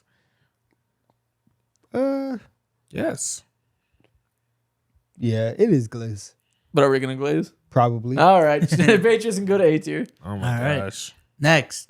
Actually, we're talking about bend don't break, and the talent wasn't amazing. They used to help Bill Belichick. Like, He had benched Malcolm Butler for the entire game. He did. To this day, nobody knows why. True. Receivers were getting. they had a Pro Bowl fullback. James Devlin made the Pro Bowl this year, and you're gonna disrespect him. My bad, OG. It's fucking ridiculous. And Tom Brady was MVP this year. My bad, Devlin. ARS. Me personally, yes. S tier it is. Rob's here too, so S. Shout out Rob. Rob's here. All right, next. 2016 Falcons. Oof. And this might be S too. Oof. Not when you blow a 28-3 lead. can't let it happen, buddy. But this is one of like the greatest, worst losses of all time. And that's just one of the worst losses of all time. It's just terrible. Obviously, great offense. Okay, enough defense to make that run. Insane offense. Kyle Shanahan, breakout party. Matt Ryan, MVP. I think they go A tier for a legendary offense. But you did blow a 28-3 lead. Yeah, you can't be S tier. Yeah, you might be B tier off of that alone. They did set the standard for blowing a lead. True. You're like infamous chokers. But that's like so great within itself though. Anytime somebody chokes That's to come back, quality you got choking. Tom Brady himself saying this is a better comeback than my comeback against you. Yeah, that was actually crazy. Yeah. Yeah, we're gonna be. We have to drop him down. You gotta go B. B. Clearly, we care about the Super Bowl performance in this. That's been influencing everything. Also, the sheer embarrassment has to be B. And the defense wasn't good enough to be an S tier team on its own. So I think they're an A tier caliber team. Embarrassment puts them down to B.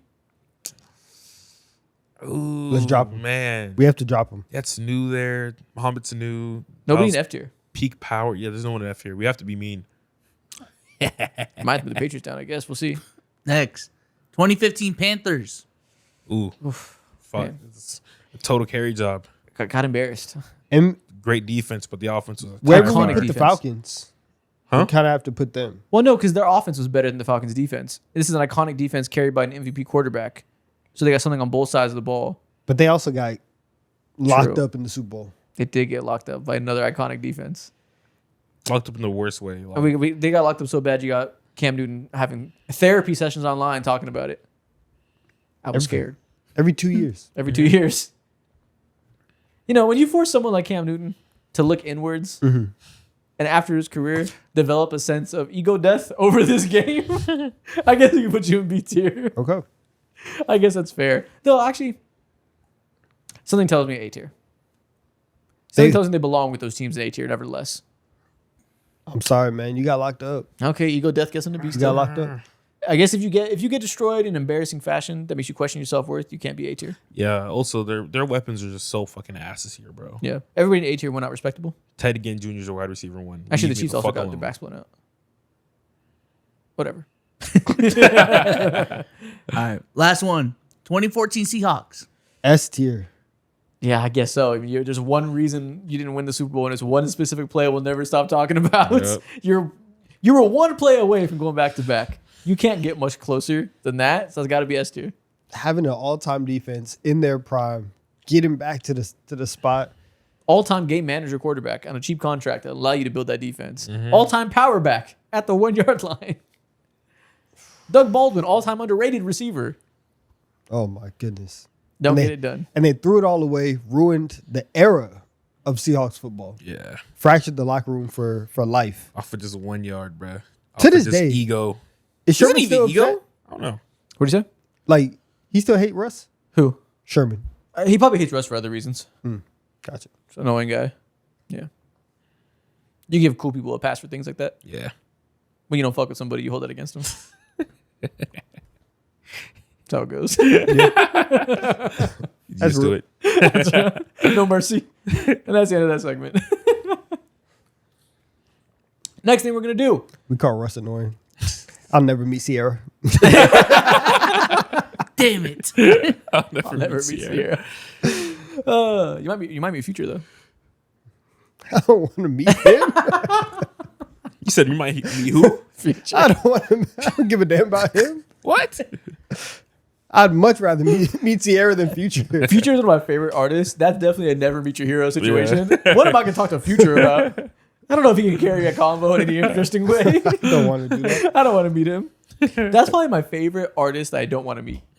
Like, of all, ranked my favorite artists and just like celebrities, he's somewhere in that top 10 of people. Don't want to meet him at all. I don't think you guys can talk about anything or do anything together. Not even eat, probably. Yeah, he probably doesn't need normal. Yeah. You could have like one conversation about like his favorite wings. That's Maybe. crazy. And he'll be like, man, shut the fuck up. Maybe. I'm trying to think about the overlap. No, not even wings. This will be like, you're trying to go to Magic. Like, he's not doing anything with him. It can't happen. Then we Yeah. got to talk at Magic. Yeah. I don't want to go to Magic with this future. Just throw a band in your face, tell you to shut the fuck up and throw this shit. And now we're acting like he's not human. Like he's a dickhead. He calls it the M. The M. M City. All right, next up, another draft. This time we're doing it together. Can we draft an NFL team better than the 2024 Philadelphia Eagles? Hell no. On the top. Type. You guys know the categories. Let's see if we can build a team that beats the Eagles. All right, first spin. Where are we going? Arizona Cardinals. Okay, Trey McBride. we can win with Trey McBride. Perfect. No love in the air? He's a rookie. If we had to, we could do it. Trey McBride is one of the best. Trey McBride. Okay, yeah, Trey McBride. Trey McBride's gonna be 99 overall in Madden Yeah. for some reason, Let's do it. Okay. which is crazy. But that leaked. Ridiculous. Why? I Empty don't know. stats. Why? Ridiculous number, but he's great. Should be a cool 95. Okay. Put him at tight end. Already, if you're comparing rosters, McBride versus Dallas Goedert, We're cooking the Eagles. you got one. We're smoking the Eagles Hell so yeah. far. Hit it again. Not too much. Nope, we're smoking them. Give me Belt an to elite ass. QB. Los Angeles Rams, we're still my smoking God. them. Puka Nacua, welcome. Or do we go Easy. defense because we got Myles Garrett now? Or do you go Sean McVay? I forget we Or got Sean Miles. McVay, bro. We can. Or the MVP of the What type of league. belt you want, man? Tell Okay, me. I think there's more quarterbacks that we could pick that are better than there is for receivers better than Puka. We haven't seen this defense play. We haven't. But also, it's a fucking safe assumption it's gonna be good. I would go either Puka or Sean McVay. There's more. There's a handful of elite defenses out there. I think we go Puka. It's arguably the best in the league. Go ahead. Yep, let's go Puka. Yeah. Or is Sean McVay a bigger like multiplier?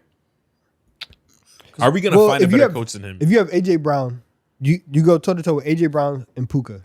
We can find someone as good as AJ Brown. There's like 6 receivers in Yeah, the I league don't, right I now. don't know if we'll find a coach better than Sean McVay. Let's go Sean McVay. I Yeah. think we have to pass up on Puka and go McVay. Yeah. Okay. You can't ask for much better than Sean McVay. Okay. That's fair. Now, if we get like Mike McDonald, I'll be sick. Then we should have Puka, but we'll be okay. Well, if we get the Seahawks, we can get Jason. True. All right, spin it. Puka better. McBride and McVay were cooking. Buccaneers. Shit. Let's pick their offensive line. Keep it moving. Sure, Worst's coming back. They'll be healthy this year. They have a good offensive line. Okay. They were just injured last year.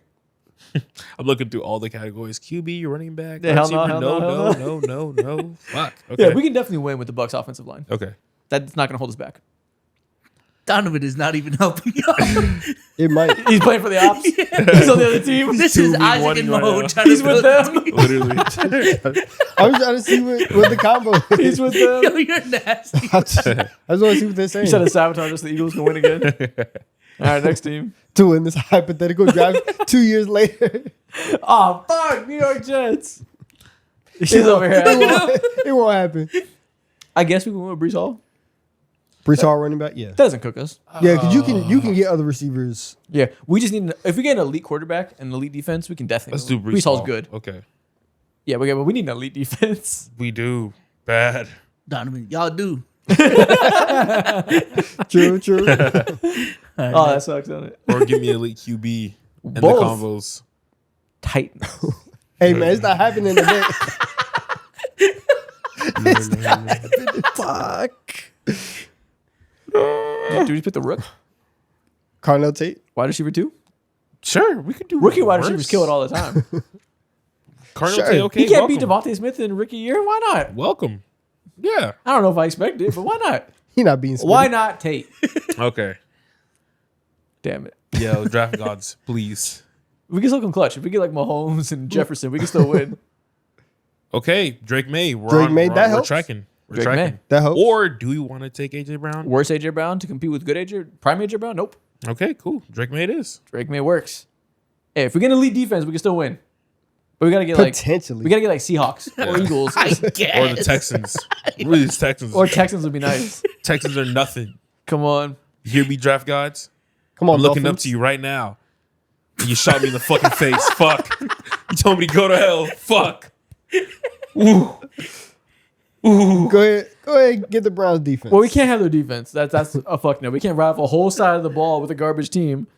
I guess we're going 2 rookie receivers and hoping one is rookie of the year. Ooh. We're on Boston or Concepcion. Casey Concepcion. Yeah, go KC. Give us me KC. KC, I guess. Almost. You got that in spirit. All right, All right, last who's our defense? If it's the Texans, we might have a chance ish. But it has to be the Texans with or two the rookie Seahawks. wide receivers. Hey man, we got Drake May. He's done more with less. McBride's wide receiver. Who cares? Panthers defense. That's all right, I guess. That's cool. That's solid. I don't think they do it. This is a good team. We got a chance. We can make the Super Bowl for sure. We can maybe win the Super Bowl. Don't know if we beat the 24 Eagles though. We got 2 rookie wide receivers, and then Brees Hall, man. This is Brees not Hall I'm moving cool me. with. The 2 rookie receiver sucks. I'm cool with Tate. Concepcion, that sucks. Having to bank on a late first rounder? Fuck. McBride. Oh, we got McVay.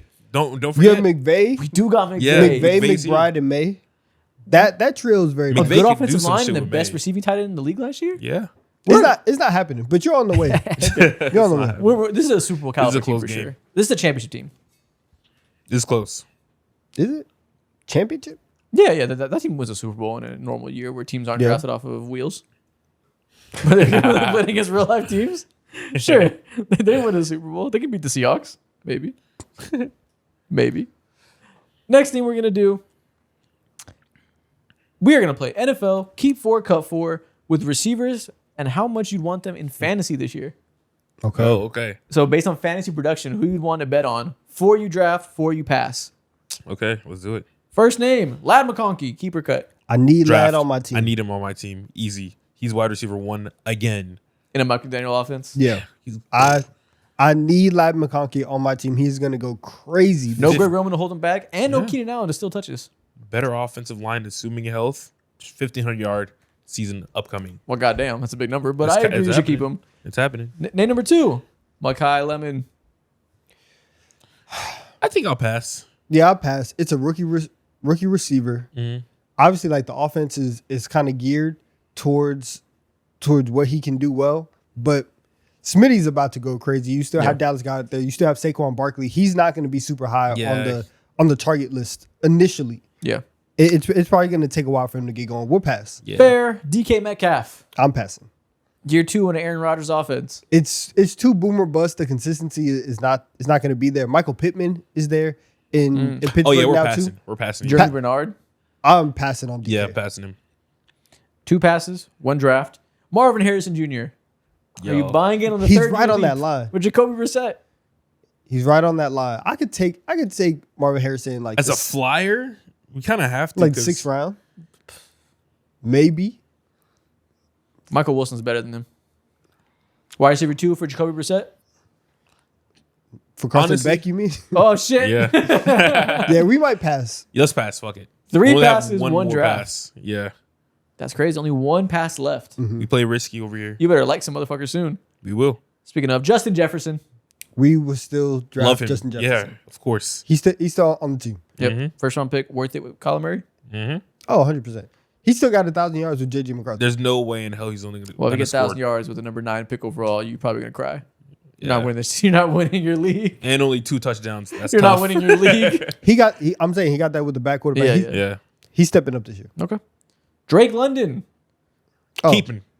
Yeah. he's a draft every year. What if Tua Yeah. is his quarterback? He can still get. I've seen Tyreek Hill be productive with Tua as his quarterback.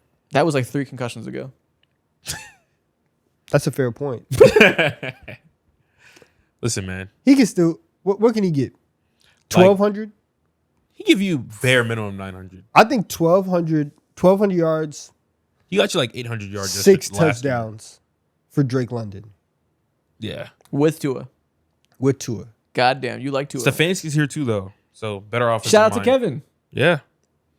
Okay, so that's 3 keeps, 3 cuts, 1 spot left for both. DJ Moore, are you buying in on him to the Bills? I'll keep him. He will be a PPR merchant this Yep. year. Probably. He will get hella You know targets. Joe Brady loves his wide receiver screen. He's getting hella targets. He's getting hella receptions. We should keep DJ Moore. Buying stock for sure. You're not scared if I say somebody that's a wide receiver 1. Do you think DJ Moore can be a wide receiver 1? He might Yeah, have. I mean, he has to production. be Can he be a top 12 receiver in fantasy? top 12. Potentially. If he is, he's directly 12. Yeah, he definitely can. He can crack 10 to Yeah. 12 range. That's possible with the good Josh Allen year. Who are which we is every year. cutting? Last name we're cutting. Someone who's actually near and dear to DJ Moore's heart. Probably. Keon Coleman. For the Listen, first man. for the first time in a long time, we played this game the right way. We chose to pass up on all of our passes for a reason. We saw the vision. Respect. Success. Success. And there you go. We Your did first- this. I can't Clutch the remember last fuck time you up. guys actually perfectly nailed this. I know. based on what I would That's do. actually really Clutch You impressive. the guys fuck never up. win. All you do is lose. Yeah, we could have took Marvin Harrison, but honestly, Y'all are never up. we made up. That was pretty impressive. Last thing we're gonna do. I'm gonna show you 5 NBA players. Oops. I'm gonna show you 5 NFL players. You guys have to pick which one doesn't belong. Who's the odd man out? That was Okay. gonna be We got easy. 2 sets. All right, B-Souls. First set of names. Who is the odd man out? Let's see. Am I a bad guy if I say Jaden Daniels, dark skin, get him out of here? Is he dark skin? Darker No. than Caleb. Yes. Yeah. He's not dark skin. Let's Okay, see. so you have to guess my bad. You have to say who's the odd man out and why. Because obviously there's a million reasons. You could say Jaden Daniels is darker than everybody else, so wrong reason. Yeah, obviously. Okay. Let's see. So all of them have had winning seasons. They've all. Jaden could be out because his team was the worst. Wait, did the Vikings make the playoffs last year? Hell no. No. So McCarthy hasn't won a playoff game yet. The other guys have. That is not the thing we're looking for. All right. For a rare occasion, we're not picking on 9. They were all in the same draft class, right? No, except for Jaden. Nope, they were all in the same draft class. Okay. Very loaded 2024 class. Let's see. Who has the most? None of them have like awards. Did they all Are you sure? play with someone? I mean, like they all can't have like rookie of the years or anything like that. So you say one of them is not like the other in a positive way, maybe? I mean, Jaden won a Heisman, right? Yeah, but that can't I mean, Drake May didn't win the Heisman. Yeah. Should we just go with Jaden and say he won rookie of the year out of this class, and that's why he's different? That's why he doesn't belong. That doesn't make really like enough sense though. Like it makes sense. I but- will spoiler say that does make sense. I'm gonna guess that. Okay. No, it is not that. That does make sense, and you're on the right lines, but it is not rookie of the year. I'm gonna guess. Spoiler alert, it makes perfect sense. Okay. So now we have, let's see, Bo Nix got to a conference championship game. Drake May has. Caleb didn't. Jaden did. Obviously, Nine didn't. So I will say your guess was wrong, but you weren't far off. for the rookie of the year, What did Jaden do that all these other guys like just can't relate to? I'm not sure because everybody else can do a lot. Are we? They all had winning seasons. I have no idea. Is it like based cooked. off what schools they played yet? No, you were logically down the right road when you said one of these guys has a rookie of the year. Your brain was pointed in the right direction of thought. And it doesn't happen all the time. Sometimes your brain is going in a really terrible direction. It's I'm going like, in what a are you- terrible direction right And now. I'm like, what the fuck are they thinking? But for a second, you thought well, and I applauded you. And So- proceeded to think poorly So again. it's along the lines of rookie of the year. I'm actually kind of shocked this isn't easy. Really? Yeah, kind of. I'm cooked. You know, maybe if we'd asked this in a few weeks, it would be on top of mind because it would be more public facing. But this should be very easy. One of these guys has a unique thing about them. Has a unique thing about them. I mean, none Okay. of them have won. Caleb is the cover of Madden. Yes, only one of these guys is a Madden cover. Okay. There you go. See, you were right along the lines. One guy has an accomplishment, the others don't. Okay. That wasn't as easy as. You got it when I told you it's easy. Yeah. You immediately got the easy part. Next one, round number 2. Don't rack your brain. Who stands out here? Oh, look, it's Victor Cruz. Yo, who's at the bottom left? Oh, look, it's Victor Cruz. Who's at the bottom left? Oh, look, it's Victor Cruz. Like it's a Pokemon. Oh, look, it's Victor Cruz. Well, obviously, there's a white here. Oh, I couldn't tell. Damn. I literally couldn't tell. I know that tan is kicking in. Yeah. Where do you see the white? Miles Austin? Why he look white? Miles Austin is not white. Why he look white? I forgot what Miles Austin looked like. That's Miles Austin. Is that a white dude? That's Miles Austin. That's Derek Ward on the bottom left. Listen, He looks like Glenn Davis. He kind of does. Yeah. he kind of looked like Hey, he does look white there. right. He's not Yeah. white though, right? Miles Austin? No Yeah, that's Miles Austin though. Type. type. Oh, he rocked a baldy. Okay. Y'all are cooked. Y'all just froze. we really are. Once again, kind of easy. Some of these guys, you only really think about them in this context. Let's see. Cruz, receiver. Odell, receiver. Mm. Miles Austin, receiver. Ward is a running back. Reggie Bush, running back. Mm-hmm. Okay. Wait, Ward. TJ? Bottom left. That's Derek Ward. Running back. Has one guy not been a Giant? Reggie's won a Heisman before. Reggie has won a Heisman before. None of the other guys have. Not what we're looking for. Who's won a Super Bowl? Dude, did you, Odell won a Super Bowl. you guys are really thinking along the opposite lines you should be. Opposite lines. Okay. Reggie Bush, Miles Austin, Odell Beckham, Derek Ward, Victor Cruz. I can see why Mo doesn't know this one. You not knowing this one is hilarious. Bezos might know this one. Dating I think I do at celebrities? this point. Dating You think you know? celebrities? Yeah, I think so. Yeah, you think Oh, you know? they. Wait. Is it date celebrities? My stomach was growling. Which one stands out to you guys? Who's not like the others? Derek Ward. Nope, Derek Ward is not the answer. Mm. Wow, you guys are shit in the bed. Yeah, literally. You guys are just sitting there. He said Reggie Bush. Reggie Bush, Miles Austin. Miles Austin. I think he's the odd man out. Why? He's Miles Austin. He had a moment. I don't know though. what pull he has. He has a very specific moment that we're looking for, a very specific thing he's known for. Miles Austin? Miles Austin. He might be known for the same thing as some other guys. I don't know now. No more. Mm. Reggie Bush. Reggie Bush. That should be the easiest one. He didn't date someone. He's stuck on. Yo, Literally, I know, that's the I know. only We're, thing we're that I really, can we're think really of. good. This is like maybe like a crazy highlight tape or something like that. Hey, you guys are cooked We're beyond cooked. belief. What is it? Are you out? Yeah, we're out. Victor Cruz is the odd man out. Why? I don't think of anything that he'd be out for. Bro, just tell me. yeah. He is the only one that has never dated a Kardashian. Oh, I didn't. I wasn't guessing that. See, we was on the right Miles line. You Austin were- dated a Kardashian. Who'd he date? What'd you say? Miles Austin. Who'd he date? I think was it Kim or Chloe? I forget which one. He famously dated one. Miles Austin. Yeah, he dated Kim in 2010. I didn't know he had motion like that. 2010, he had hella motion. He's a cowboy. Reggie Bush also dated Kim from 2007 2010. I So it seems remember she that. went straight from Reggie Bush to Miles Austin. Who was Odell with? Kim Kardashian in 2023 or 2024. What? That recently? I didn't That know was official? I mean, I don't know if they were fucking like that, but they were rumored to be dating. Okay. I didn't know they was out there like that. Yeah, I don't know how official it was. But they were seen together. Okay. I was just one dinner. I don't know if it was one dinner or not. I don't know. Enough to him be a notable name that dated a Kardashian. All right, fine. Damn. I hate that. I'm surprised you didn't remember Reggie Bush dating Kim Kardashian. No, I knew that. I didn't know the other. I didn't know Miles Austin Yeah. did. He did. Yeah.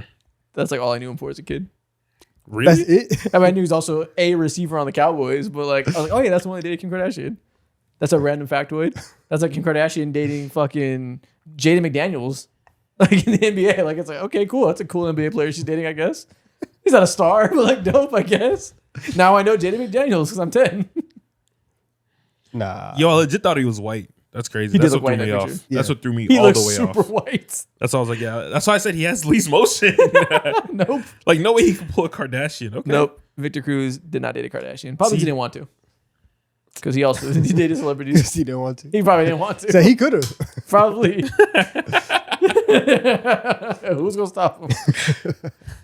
With that being said, let's end this episode. If people are still here, what should they comment? Shout out Miles Austin. Comment if you think Mo looks like Zion. No. I'll see y'all next week.